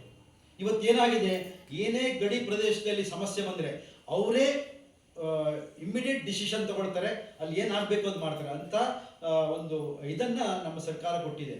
ಹಾಗಾಗಿ ನಾವಿವತ್ತು ಎಂತೆಂಥ ಕಷ್ಟಗಳ ಕಾಲದಲ್ಲಿ ನಾವಿವತ್ತು ಆರಾಮಾಗಿದ್ದೀವಿ. ಅಂತ ಕೋವಿಡ್ ಕಾಲದಲ್ಲಿ ಬೇರೆ ಯಾರಾಗಿದ್ದರೆ ಅದನ್ನು ನಿಭಾಯಿಸ್ಲಿಕ್ಕೆ ಸಾಧ್ಯನೇ ಇಲ್ಲ. ಈ ಯುದ್ಧ ಕಾಲದಲ್ಲಿ ಎಂಥ ಇಡೀ ವಿಶ್ವವೇ ಯುದ್ಧ ಮಾಡ್ತಾ ಇದೆ, ಆದರೆ ಭಾರತ ಅದನ್ನು ಹೇಗೆ ನಿಭಾಯಿಸ್ಕೊಂಡು ಬರ್ತಾ ಇದೆ. ಇವತ್ತು ಎಲ್ಲರೂ ಅವರನ್ನು, ನಮ್ಮ ಭಾರತವನ್ನು ಕರೀತಾ ಇದ್ದಾರೆ, ಭಾರತವನ್ನು ಮೇಲ್ದರ್ಜೆಗೆ ಏರಿಸಿದ್ದಾರೆ, ಎಕಾನಮಿ ಕೂಡ ಮೇಲೋಗಿದೆ. ಸಾಧ್ಯವಾಯಿತು ಅಂದರೆ ಒಬ್ಬ ಯೋಗಿ, ಒಬ್ಬ ತಪಸ್ವಿ ಅಲ್ಲಿದ್ದಾನೆ ಅಂದರೆ ಅದೆಲ್ಲವನ್ನ ಬ್ಯಾಲೆನ್ಸ್ ಮಾಡುತ್ತೆ. ಹಾಗೆ ಇಂತಹ ಯೋಗಮಯವಾದಂತಹ ಪ್ರಪಂಚದಲ್ಲಿ ನಾವು ಇದ್ದೇವೆ ಅನ್ನೋದಕ್ಕೆ ನಾವು ಸಾರ್ಥಕವನ್ನು ಪಡೆದಿರುವಂಥದ್ದು. ಅಂತಹ ಒಂದು ಯೋಗಮಯವಾದ ಜೀವನವನ್ನು ನಾವೆಲ್ಲರೂ ನಿತ್ಯ ಅನುಭವಿಸುತ್ತಾ ಇನ್ನಷ್ಟು ಹೆಚ್ಚಿನ ಸಾಧನೆಯನ್ನು ಮಾಡ್ತಾ, ನಾವು ಎಷ್ಟೋ ಸರಿ ವಾಟ್ಸಪ್ಪಲ್ಲಿ ಮೆಸೇಜ್ ಹಾಕ್ತೀವಿ, ನೀವೆಲ್ಲ ಏನು ಮಾಡ್ತೀರಾ, ನಾವು ಹಾಕಿರೋ ವಾಟ್ಸಪ್ಗಿಂತ ಈ ರೀಲ್ಸ್ಗಳು ಬರುತ್ತಲ್ಲ, ಅದನ್ನು ರಾತ್ರಿ ಮಲಗುವಾಗ ಬೇರೆ ಸಮಯದಲ್ಲಿ ಒಬ್ಬರ ಹತ್ರ ಮಾತಾಡ್ತಿರ್ತೀರ, ರೀಲ್ಸ್ ನೋಡ್ತಾ ಇರ್ತೀರ. ಅಥವಾ ನಮ್ಮ ಒಂದು ಗ್ರೂಪನ್ನು ನೀವು ಗಮನಿಸೋದೇ ಇಲ್ಲ. ಎಷ್ಟು ಸರಿ ಹೇಳ್ತೀನಿ, ಎಷ್ಟು ಸರಿ ಮೆಸೇಜ್ ಹಾಕ್ತೀನಿ, ಇಲ್ಲೋ ಒಬ್ಬರು ಇಬ್ಬರು 60-70 ಜನ ಇದ್ದೀರಿ ನಮ್ಮ ಗ್ರೂಪಲ್ಲಿ, ಯಾರಾದರೂ ಒಬ್ಬರಾದ್ರೂ ಮೆಸೇಜ್ ಹಾಕ್ತೀರಾ, ಹೌದು ಗುರುಗಳೇ ನಾನು ಬರ್ತಾ ಇದ್ದೀನಿ, ಈ ಕಾರ್ಯಕ್ರಮಕ್ಕೆ ಅಟೆಂಡ್ ಆಗ್ತಾ ಇದ್ದೀನಿ, ಈ ರೀತಿ ಒಳ್ಳೆಯ ಕಾರ್ಯಕ್ರಮ. ನಿನ್ನೆ ಒಂದು ಇದು ಆಕಾಶವಾಣಿಯಲ್ಲಿ ಒಂದು ಕಾರ್ಯಕ್ರಮ ಇತ್ತು, ಅದಕ್ಕೆ ಎಲ್ಲರದ್ದು ಒಂದು ಇದು ಬೇಕಾಗಿತ್ತು, ಒಪಿನಿಯನ್ ಬೇಕಾಗಿತ್ತು. ನಾನು ಅದಕ್ಕೆ ಮೆಸೇಜ್ ಹಾಕಿದರೆ ಒಬ್ಬರೋ ಇಬ್ಬರೋ ಹಾಕಿದರೆ ಹೊರತು ನಮ್ಮವ್ರು ಯಾರು ಹಾಕಲಿಲ್ಲ. ನಮ್ಮ ಮನಸ್ಥಿತಿಗಳು ಹಾಗೆ. ಅಂದರೆ ಒಳ್ಳೆಯದನ್ನು ನಾವು ಯಾವತ್ತೂ ತಗೊಳ್ಳೋದೇ ಇಲ್ಲ. ಅಲ್ಲಿ ಕೂತಿದ್ದೇನೆ ಗುರುಗಳೇ, ಇವರಿಗೆಲ್ಲ ಮೆಸೇಜ್ ಹಾಕಿದ್ದೀನಿ, ಬೆಳಗ್ಗೆ ಒಬ್ಬರದ್ದು ಸುದ್ದಿ ಇಲ್ಲ. ಬೆಳಗ್ಗೆ ಬರ್ತಾರೆ, ನಮ್ಮ ಮುಖ ನೋಡ್ತಾರೆ, ಸಾಧನೆ ಮಾಡ್ತಾರೆ, ಗಂಟೆಗಟ್ಟಲೆ ನಮ್ಮ ಜೊತೆಗಿರ್ತಾರೆ, ಆದರೆ ಗುರುಭಕ್ತಿ ಅನ್ನೋದು ಎಲ್ಲೂ ಇಲ್ಲ. ಆ ಗುರುಭಕ್ತಿ ಬೆಳೆಸ್ಕೊಂಡಾಗ ಮಾತ್ರ ನೀವು ಉದ್ಧಾರ ಆಗ್ತೀರಾ. ಯಾಕಂದರೆ ಒಂದು ಪಕ್ಷ ನಿಮಗೆ ದೇವರು ಕೈ ಬಿಡ್ಬೋದು, ಗುರು ಯಾವತ್ತೂ ಕೈ ಬಿಡಲಿಕ್ಕಿಲ್ಲ, ಅದು ಶಾಸ್ತ್ರವೇ ಹೇಳಿದೆ. ಹಾಗಾಗಿ ಗುರುವಿನ ನಿಂದನೆ ಅಥವಾ ಗುರುವಿನ ನೀವು ತಲೆ ಬಾಗದೇ ಇದ್ದರೆ ನಿಮಗೆ ಯಾವ ಒಂದು ಕೆಲಸವೂ ಆಗ್ಲಿಕ್ಕೆ ಸಾಧ್ಯವೇ ಇಲ್ಲ. ಅದಕ್ಕೆ ಗುರು ಕಾರುಣ್ಯ ಬಹಳ ಮುಖ್ಯ. ಅದಕ್ಕೆ ಗುರು ಪೂರ್ಣಿಮೆ ಅನ್ನುವ ಒಂದು ವಿಶೇಷತೆಯನ್ನು ನಮ್ಮ ಹಿಂದಿನವರು ಕೊಟ್ಟಿದ್ದಾರೆ. ಹಾಗಾಗಿ ಗುರುವನ್ನು ನೀವು ಎಷ್ಟು ಸಂತೈಸ್ತೀರಾ, ಗುರುವಿನ ಎಷ್ಟು ಬಲಗೈಯಾಗಿ ನಿಂತ್ಕೊಳ್ತೀರಾ, ಗುರುವಿಗೆ ಸಂಸ್ಕಾರವನ್ನು ಎಷ್ಟು ಕೊಡ್ತೀರಾ, ಹಾಗೆ ಅವರ ಬಲವು ನಿಮಗೆ ಬರುತ್ತೆ. ಗುರುವಿಗೆ ಏನೂ ಆಗ್ಲಿಕ್ಕಿಲ್ಲ, ಅವ್ರು ಏನೂ ತಗೊಂಡು ಹೋಗೋದಿಲ್ಲ. ಅವರ ಶಕ್ತಿ ನಿಮಗೆ ಬರುತ್ತೆ. ಅರ್ಥ ಮಾಡ್ಕೊಳ್ಳಿ. ನೀವು ಕಾಲಿಗೆ ಬಿದ್ದರೆ ಗುರುವಿಗೆ ಏನು ಆಗ್ಲಿಕ್ಕೆ ಸಾಧ್ಯ ಇಲ್ಲ. ನೀವು ಕಾಲಿಗೆ ಬಿಡುವಾಗ ನಿಮ್ಮ ತಲೆಯನ್ನು ಭೂಮಿ ತಾಗೆ ಕೊಡ್ತಿರಲ್ವಾ, ನಿಮ್ಮ ಈ ಆಜ್ಞಾ ಚಕ್ರದಲ್ಲಿ ಅಥವಾ ನಿಮ್ಮ ಹೈಪೋಥಾಲಮಸ್ ಸಿಸ್ಟಮ್ ಅಲ್ಲಿ ಆಕ್ಟಿವೇಶನ್ ಆಗುತ್ತೆ. ಅಲ್ಲಿ ಒಂದು ಪಾಸಿಟಿವ್ ಎನರ್ಜಿ ಕ್ರಿಯೇಟ್ ಆಗುತ್ತೆ. ನಿಮಗೆ ಬುದ್ಧಿ ಚುರುಕಾಗುತ್ತೆ. ನಿಮ್ಮ ಎಲ್ಲ ಕೆಲಸಗಳು ಚೆನ್ನಾಗಿ ನಡೆಯುತ್ತೆ. ಅದು ನಿಮ್ಮಲ್ಲಿ ಬರಬೇಕು. ಅದಕ್ಕೋಸ್ಕರ ಈ ಹಿಂದೆ ಗುರುಕುಲ ಪದ್ಧತಿ ಇತ್ತು. ಗುರು ಮತ್ತು ಶಿಷ್ಯ ಒಟ್ಟಿಗೆ ಕೆಲಸ ಮಾಡ್ತಾ ಇದ್ರು. ಅವ್ರ ಜೊತೆಗೆ ಮಲಗ್ತಾ ಇದ್ರು. ಅವ್ರ ಜೊತೆಗೆ ಅಂದರೆ ಗುರು ಹೇಗಿರ್ತಾನೋ ಶಿಷ್ಯನು ಹಾಗೆ ಇರಬೇಕು ಅಂತ. ಇವತ್ತು ಆ ಪರಿಸ್ಥಿತಿ ಎಲ್ಲಿದೆ ಇವತ್ತು? ನಾವು ಯಾರಾದರೂ ಹೋಗ್ತಾ ಇದ್ರೆ ಹಿಂದಕ್ಕೆ ಸರ್ಕೊಂಡು ಹೋಗ್ತೀರಾ, ಮಾತಾಡದೆ ಹೋಗ್ತೀರಾ, ಮಾತಾಡ್ಸೋದೇ ಇಲ್ಲ. ಅಷ್ಟು ಇದಕ್ಕೆ ಬಂದಿದ್ದೀವಿ. ಏನಿದ್ರು ಮೊಬೈಲೇ ನಮ್ಮ ಗುರು. ಆ ಪರಿಸ್ಥಿತಿಗೆ ಬಂದಿದ್ದೀವಿ. ಯಾಕಂದ್ರೆ ಇಂಥ ಹಬ್ಬ ಹರಿದಿನಗಳು ಅಥವಾ ಆಚರಣೆಗಳು ಯಾಕೆ ಇರಬೇಕು ಅಂದರೆ ನಮ್ಮನ್ನು ನೆನಪು ಮಾಡ್ಕೊಳ್ಳಿಕ್ಕೆ, ನಾವೆಲ್ಲ ಒಂದಾಗಿ ಬಾಳಬೇಕು ಅನ್ನೋ ಒಂದು ಸಂಸ್ಕಾರವನ್ನು ಕೊಡೋದಕ್ಕೆ ಇಂಥ ಕಾರ್ಯಕ್ರಮಗಳನ್ನು ಆಯೋಜನೆ ಮಾಡುವಂಥದ್ದು. ಹಾಗೆ ಎಲ್ಲರೂ ಸೇರಿ ನಿನ್ನೆ ನಮ್ಮ ಹುಡುಗ ಒಬ್ಬನೇ ಷಣ್ಮುಖ ಒಬ್ಬನೇ ಬಂದಿದ್ದ. ಅವನು ನಮ್ಮ ಇನ್ನೊಬ್ರು ಇವನಿಗೆ ಕರೆದಿದ್ದೆ. ಅವನಿಗೆ ಕಾಲೇಜ್ಗೆ ಹೋಗಿ ದೊಡ್ಡವನಾಗಿದ್ದಾನೆ. ನಾನು ಚಿತ್ರದುರ್ಗದಿಂದ ಬರೋದು ಲೇಟ್ ಆಯಿತು. ಯಾಕಂದ್ರೆ ಅಲ್ಲಿನ ವ್ಯವಸ್ಥೆಗಳು ಮತ್ತೆ ಇನ್ನೊಂದು 2 ಇಂಟರ್ವ್ಯೂ ತಗೊಂಡ್ರು ಸ್ಪೆಷಲ್ ಆಗಿ. ಅವ್ರನ್ನೆಲ್ಲ ಮಾತಾಡಿಸಿ ಅವ್ರು ಬಿಡಲೇ ಇಲ್ಲ. ಮತ್ತೆ ಸ್ವಲ್ಪ ಅಷ್ಟು ದೂರ ಹೋಗಿದ್ವಿ. ಚಿತ್ರದುರ್ಗದ ಕೋಟೆ ನೋಡ್ಲಿಕ್ಕಿತ್ತು. ನಮ್ಮ ಸ್ನೇಹಿತರು ಬಂದಿದ್ರು, ಅವರು ಕೋಟೆ ಕರ್ಕೊಂಡು ಹೋದ್ರು.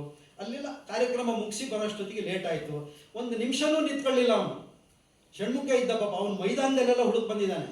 ಅಂದರೆ ಮಕ್ಕಳ ಮನಸ್ಥಿತಿ ಹೇಗಿರುತ್ತಂದ್ರೆ, ಇದು ಎಲ್ಲಿಂದ ಬರಬೇಕು? ತಂದೆ ತಾಯಿಯಲ್ಲಿ ಬರಬೇಕು. ಅವನ ಮನೆಗೆ ಹೋದ್ನಾ, ಅವ್ನ ಮನೇಲಿ ಕೇಳಬೇಕು ತಂದೆ ತಾಯಿ, ಯಾಕೆ ವಾಪಸ್ ಬಂದೆ? ಅಲ್ಲಿ ಕೆಲಸ ಮಾಡಬೇಕಿತ್ತಲ್ಲ ನೀನು ಅಂತ ಕೇಳಬೇಕಾಗಿತ್ತು ತಂದೆ ತಾಯಿ ಅಂದರು. ಅಥವಾ ಒಂದು ಫೋನ್ ಮಾಡಬೇಕಾಗಿತ್ತು. ಅದ್ಯಾವುದೂ ಇಲ್ಲ. ಅವನು ಆ ಕಡೆ ಹೋದ, ಮುಗಿದೋಯ್ತು ಕೆಲಸ. ನಾನು ಷಣ್ಮುಖ ಇಬ್ಬರೇ ಮತ್ತು ನಮ್ಮ ರೇಖಕ್ಕ 3 ಜನ ಸೇರಿ ಕೆಲಸ ಮಾಡಿದ್ದೀವಿ. ಈ ಕೆಲಸ ನಾವು ಮಾಡ್ಕೊಳ್ಳೋದಾ? ನೀವೆಲ್ಲ ಸೇರಿ ಮಾಡುವಂಥದ್ದು. ನೀವೆಲ್ಲ ನಿಪ್ಪಾಡಿ ನೀವು ಆರಾಮಾಗಿ ಮನೇಲಿ ಇರ್ತೀರಿ, ಎಲ್ಲ ಜೋಡಿಸಿರ್ತೀವಿ, ಬಂದ್ಬಿಡ್ತೀರಾ. ಯಾವಾಗಲೂ ಕೂಡ ಒಂದು ಸಹಕಾರದಿಂದ ಎಲ್ಲರೂ ಒಟ್ಟಾಗಿ ಮಾಡಿದಾಗ ಎಷ್ಟು ಕಾರ್ಯಕ್ರಮ ಮಾಡ್ತೀವಿ ನಾವು. ಯಾರಾದರೂ ಬರ್ತಾ ಇದ್ರು ವಾಲಂಟಿಯರ್ ಆಗಿ, ಗುರುಗಳೇ ನಾನು ಇವತ್ತು ಬರ್ತೀನಿ, ಕೆಲಸ ಮಾಡ್ತೀನಿ ಅಂತ ಯಾರೋ ಬರ್ತಾ ಇದ್ದಾರಾ? ಯಾರೂ ಬರೋದಿಲ್ಲ ಗುರುಗಳೇ. ಇದು ನಮ್ಮ ಸಂಸ್ಕೃತಿ. ಇದು ಅದನ್ನು ನಾವು ಬೆಳೆಸ್ಕೊಳ್ಬೇಕು. ನೀವು ಇಲ್ಲಿ ಕಲ್ತ್ರೆ ಮನೇಲಿ ಅದನ್ನು ಮಾಡ್ತೀರಾ. ಮನೇಲಿ ನೀವು ಹಬ್ಬ ಮಾಡ್ತೀರಾ. ಹಬ್ಬ ಮಾಡುವಾಗ ಅವ್ನು ಮಾಡ್ಕೊಳ್ಳಿ ಬಿಡಿ ಅಂತೀರಾ, ಹೌದಲ್ವಾ? ಅವ್ನಿಗೆ ನನ್ನ ಕೆಲಸ ಇದೆ, ಅವ್ನು ಮಾಡ್ಕೊಳ್ಳಿ ಬಿಡಿ ಅಂತೀರಾ. ಒಬ್ಬರ ಮೇಲೆ ಬಿಟ್ಬಿಡ್ತೀರಾ. ಹಂಗಾಗಬಾರ್ದು. ಎಲ್ಲರೂ ಸೇರಿ ಮಾಡಬೇಕು. ಅವಾಗ ಏನಾಗುತ್ತೆ? ಒಂದು ಭಾತೃತ್ವ ಬೆಳೆಯುತ್ತೆ, ಪ್ರೀತಿ ಬೆಳೆಯುತ್ತೆ, ಸಂಬಂಧ ಬೆಳೆಯುತ್ತೆ. ಈಗ ರೇಖಮ್ಮ ಅವರು ಎಷ್ಟು ಕಷ್ಟ ಇದೆ ಅವರಿಗೆ. ಅವ್ರ ಮನೆಯವ್ರಿಗೆ ಹುಷಾರಿಲ್ಲ, ಒಬ್ಬಳು ಮಗಳಿದ್ದಾಳೆ, ಮನೆ ಕೆಲಸ ಮಾಡ್ಕೋಬೇಕು, ಅವ್ರದ್ದು ಮಾಡ್ಕೋಬೇಕು. ಆದರೂ ರಾತ್ರಿ ಎಲ್ಲ ಇವತ್ತು ನೋಡಿದ್ದಾರೆ ಹೊರಗಡೆ ರಂಗೋಲಿ ಎಂತ ಚಂದ ಬಿಡಿಸಿದ್ದಾರೆ, ಇಲ್ಲಿ ಎಂತ ಚಂದ ಬಿಡಿಸಿ ಒಬ್ಬರೇ ಮಾಡಿರೋದು. ಅವ್ರ ಜೊತೆಗೆ ಇನ್ನೊಬ್ಬರು ಹೆಣ್ಮಗಳು ಬಂದರೆ ಎಷ್ಟು ಖುಷಿ ಆಗುತ್ತೆ. ಅಥವಾ ಇವನು ಷಣ್ಮುಖನ ಜೊತೆಗೆ ಇನ್ನೊಂದಿಬ್ಬರು ಇದ್ದರೆ ಅವ್ನು ಎಷ್ಟು ಸರಿ ಓಡಾಡಿದ ಮೇಲೆ ಕೆಳಗೆ. ಇದೆಲ್ಲ ಜೋಡಿಸ್ಬೇಕಂದ್ರೆ ಸುಲಭ ಆಗುತ್ತಾ? ಅದು ನಾವು ಅರ್ಥ ಮಾಡ್ಕೊಳ್ಬೇಕಾಗಿದೆ. ಯಾಕೆ ಹೇಳಿದ್ರೆ, ನೀವು ನಾನು ಕಾರವಾಗಿ ಮಾತಾಡ್ತೀನಿ ಅಂತ ಬೇಜಾರು ಮಾಡ್ಕೋಬೇಡಿ. ಯಾಕೆ ನಾವೆಲ್ಲ ಇದನ್ನು ಕಲಿಬೇಕು. ನಾನು ಸಣ್ಣವನಿದ್ದಾಗ ಓದಬೇಕಾದ್ರೆ ನಮ್ಮ ತಂದೆಯಲ್ಲಿ ದುಡ್ಡನ್ನು ಕೇಳೇ ಇಲ್ಲ. ನಾನು ಬೆಳಗ್ಗೆ ಎದ್ದು ಕೂಡಲೇ MS ಹಾಕ್ತಾ ಇದ್ವಿ. 9 ಗಂಟೆಗೆ ಅವ್ರಿಗೆ ಹೋಗಿ MS ಹಾಕ್ಕೊಂಡು ಬಂದು 9 ಗಂಟೆ ಶಾಲೆಗೆ ಹೋಗಿ ಮಧ್ಯಾಹ್ನ ಕ್ಲಾಸ್ ಮುಗಿಸ್ಬಿಟ್ಟು ಸಾಯಂಕಾಲ ಹೋಟೆಲ್ಗೆ ಹೋಗಿ ಕೆಲಸ ಮಾಡ್ತಾ ಇದ್ವಿ. ನಮ್ಮ ಮನೆಯಲ್ಲಿ ಅವಾಗ ಚಿಮಣಿ ಬುಡ್ಡಿ, ಲೈಟ್ ಇಲ್ಲ, ಅವಾಗ ಕರೆಂಟ್ ಇಲ್ಲ, ನೆರಕೆ ಮನೆ. ನಮಗೆಲ್ಲ ವಿದ್ಯೆ ಕಲಿಸಿದ್ದು ನಮ್ಮ ಪಾರ್ಕ್ಗಳು, ನಮ್ಮ ಲೈಟ್ ಕಂಬಗಳು. ರಾತ್ರಿ ಜಮಖಾನ ಇದನ್ನು ಗೋಣಿ ತಟ್ಟು ಹಾಸ್ಕೊಂಡು ಲೈಟಿನ ಕಂಬದ ಕೆಳಗಡೆ ಓದ್ತಾ ಇದ್ವಿ. ಲೈಬ್ರರಿಗೆ ಹೋಗಿ ಪುಸ್ತಕದಲ್ಲಿ ನೋಟ್ ಮಾಡ್ಕೊಂಡು ಬರ್ತಾ ಇದ್ವಿ. ನಮ್ಮ ಪುಸ್ತಕ ಕೊಟ್ಕೊಳ್ಳೋಷ್ಟು 10 ರೂಪಾಯಿ ಕೊಟ್ಟು ಪುಸ್ತಕ ಕೊಟ್ಕೊಳ್ಳೋಷ್ಟು ಶಕ್ತಿ ಇಲ್ಲ. ಲೈಬ್ರರಿಗೆ ಹೋಗ್ತಾ ಇದ್ವಿ. ಲೈಬ್ರರಿಯಲ್ಲಿ ಎಲ್ಲ ಏನೇನಿಂದ ತಗೊಳ್ತಾ ಇದ್ವಿ, ಇಲ್ಲ ಸ್ನೇಹಿತರನ್ನು ಸಂಪರ್ಕ ಮಾಡ್ತಾ ಇದ್ವಿ. ಪುಸ್ತಕ ಬರ್ಕೊಂಡು ಅದರಲ್ಲಿ ಓದ್ಕೊಂಡು ಪಾಸ್ ಮಾಡ್ಕೊಳ್ತಾ ಇದ್ವಿ. ನಾನು PhD ಮಾಡುವಾಗಲೂ ಅಷ್ಟೇ, ನಾನು ತುಂಬ ಕಡಿಮೆ ಖರ್ಚಲ್ಲಿ ಮಾಡ್ಕೊಂಡಿದ್ದೀನಿ. ಎಲ್ಲ ಸ್ಪಾನ್ಸರ್ ಮಾಡಿದ್ದಾರೆ. ಯಾಕಂದರೆ ನಮ್ಮ ಬಯೋಗ್ರಫಿ ಹಾಗಿತ್ತು. ಅದು ನೋಡ್ಬಿಟ್ಟು ಕಲ್ಕತ್ತಾದಲ್ಲಿ ಅವ್ರನ್ನ ಕರೆದು ವಿದೇಶದಲ್ಲಿ ನನಗೆ PhD ಮಾಡಿಕೊಟ್ರು. ಹಾಗೆ ನಾವು ಕಷ್ಟಪಟ್ಟರೆ ನಮಗೆ ಸುಖ. ಇವತ್ತು ನೋಡಿ ನಾನು ಹೇಗಿದ್ದೀನಿ ನಿಮಗೆ ಗೊತ್ತಾಗತ್ತೆ ಅಲ್ವಾ? ಯಾರ ಸಂಪರ್ಕನೂ ಇಲ್ಲ, ಯಾವ ಸರ್ಕಾರಿ ಸೌಲಭ್ಯವೂ ಇಲ್ಲ. ನಾವು ಹೇಗಿದ್ದೀವಿ? ಹಾಗೆ ನಮ್ಮ ಬದುಕನ್ನು ನಾವು ನಿರೂಪಿಸ್ಕೊಳ್ಬೇಕು. ಅದು ನಮ್ಮ ಬದುಕಿನ ಬಹಳ ಮೌಲ್ಯವಾಗಿರುವಂಥದ್ದು.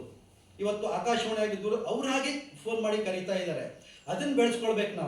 ನಾವಾಗೆ ಹೋಗೋದು ಬೇರೆ, ಅವರಾಗಿ ಕರೆಯೋದು ಬೇರೆ. ಆ ರೀತಿಯ ಒಂದು ಮಹತ್ವವನ್ನು ನಾವು ಜೀವನದಲ್ಲಿ ಅಳವಡಿಸ್ಕೊಂಡ್ರೆ ನಾವು ಮುಂದಕ್ಕೆ ಬರ್ತೀವಿ. ಹಾಗೆ ಗುರು ಕಾರುಣ್ಯ ಇರಬೇಕು ಎಲ್ಲದಕ್ಕೂ. ಇವತ್ತಿಗೂ ಪ್ರತಿ ಕ್ಷಣವೂ ನಾವು ಗುರುವನ್ನು ನೆನಪು ಮಾಡ್ಕೊಳ್ತೀವಿ. ಆ ಗುರುವಿನ ಕಾರುಣ್ಯ ಇದ್ದರೆ ನಾವು ಏನು ಬೇಕಾದ್ರೂ ಸಾಧನೆ ಮಾಡ್ಬೋದು. ಹಾಗೆ ನೀವೆಲ್ಲರೂ ಕೂಡ ಆ ದಾರಿಯಲ್ಲಿ ನಡೆಯಿರಿ. ಇಲ್ಲಿ ನಡೆಯುವ ಎಲ್ಲ ಕಾರ್ಯಕ್ಕೆ ಎಲ್ಲರೂ ಸಹಭಾಗಿತ್ವ ವಹಿಸಿ ಉತ್ತಮವಾದ ಕೆಲಸವನ್ನು ಮಾಡಿ ನಿಮಗೆ ಖುಷಿ ಆಗತ್ತೆ.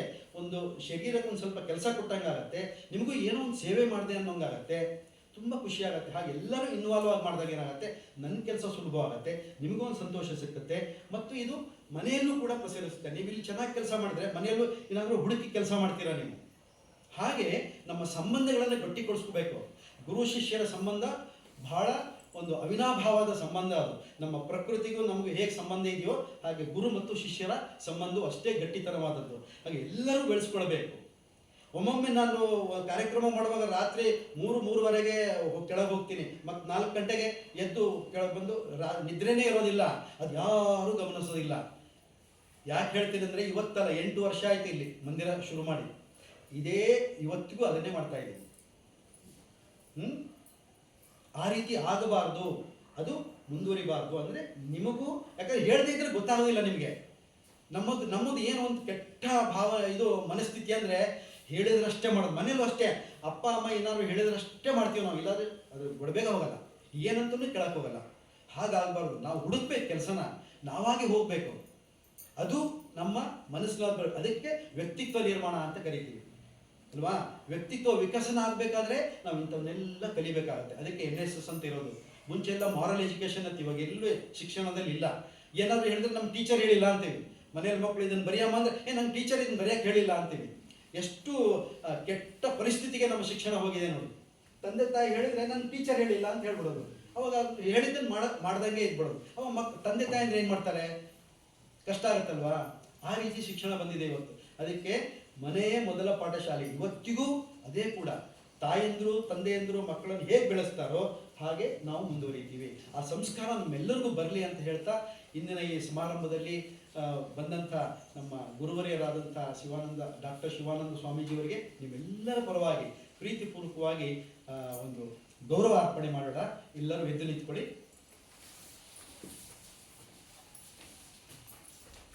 ಅಲ್ಲೇ ಯೋಗ ಮ್ಯಾಟ್ ಮೇಲೆ ಸಾಷ್ಟಾಂಗ ನಮಸ್ಕಾರವನ್ನು ಮಾಡಿ. ಆಮೇಲೆ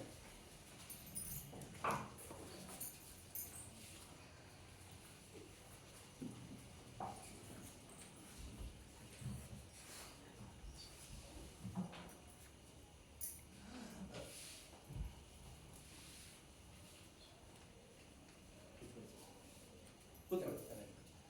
ನಮಸ್ಕಾರ ಮಾಡಿ ಕೂತ್ಕೊಳ್ಳಿ.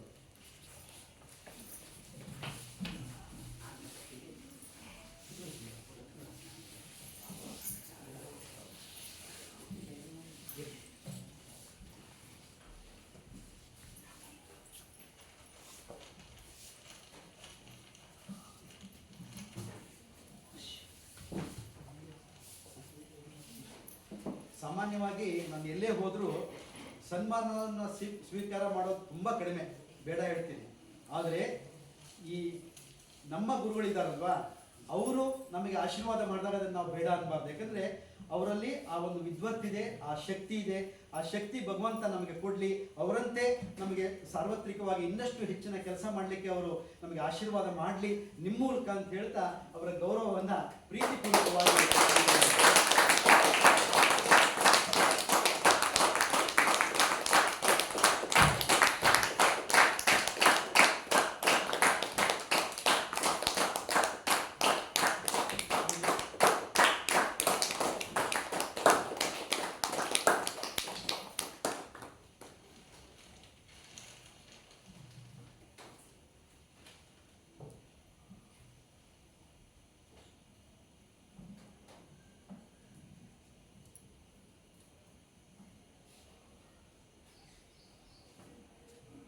ಈಗ ಇದು ಒಂದು ಫೋಟೋ ಎಲ್ಲ ಸರಿ ಬಂದಿದೆಯಾ? ಹಾಂ, ಸರಿ. ಈಗ ಗುರುಗಳ ಜೊತೆಗೆ ಎಲ್ಲರೂ ಸೇರಿ ಗ್ರೂಪ್ ಫೋಟೋ ತಗೊಳ್ಳೋಣ. ಹಿಂದ್ಗಡೆ ಒಂದು ಲೈನ್ ಮಾಡ್ಕೊಳ್ಳಿ, ಪಕ್ಕದಲ್ಲಿ ಇರಲಿ. ಇದು ತೆಗಿತೀನಿ ಇವಾಗ. ಸರಿ, ಮಾಡಿ.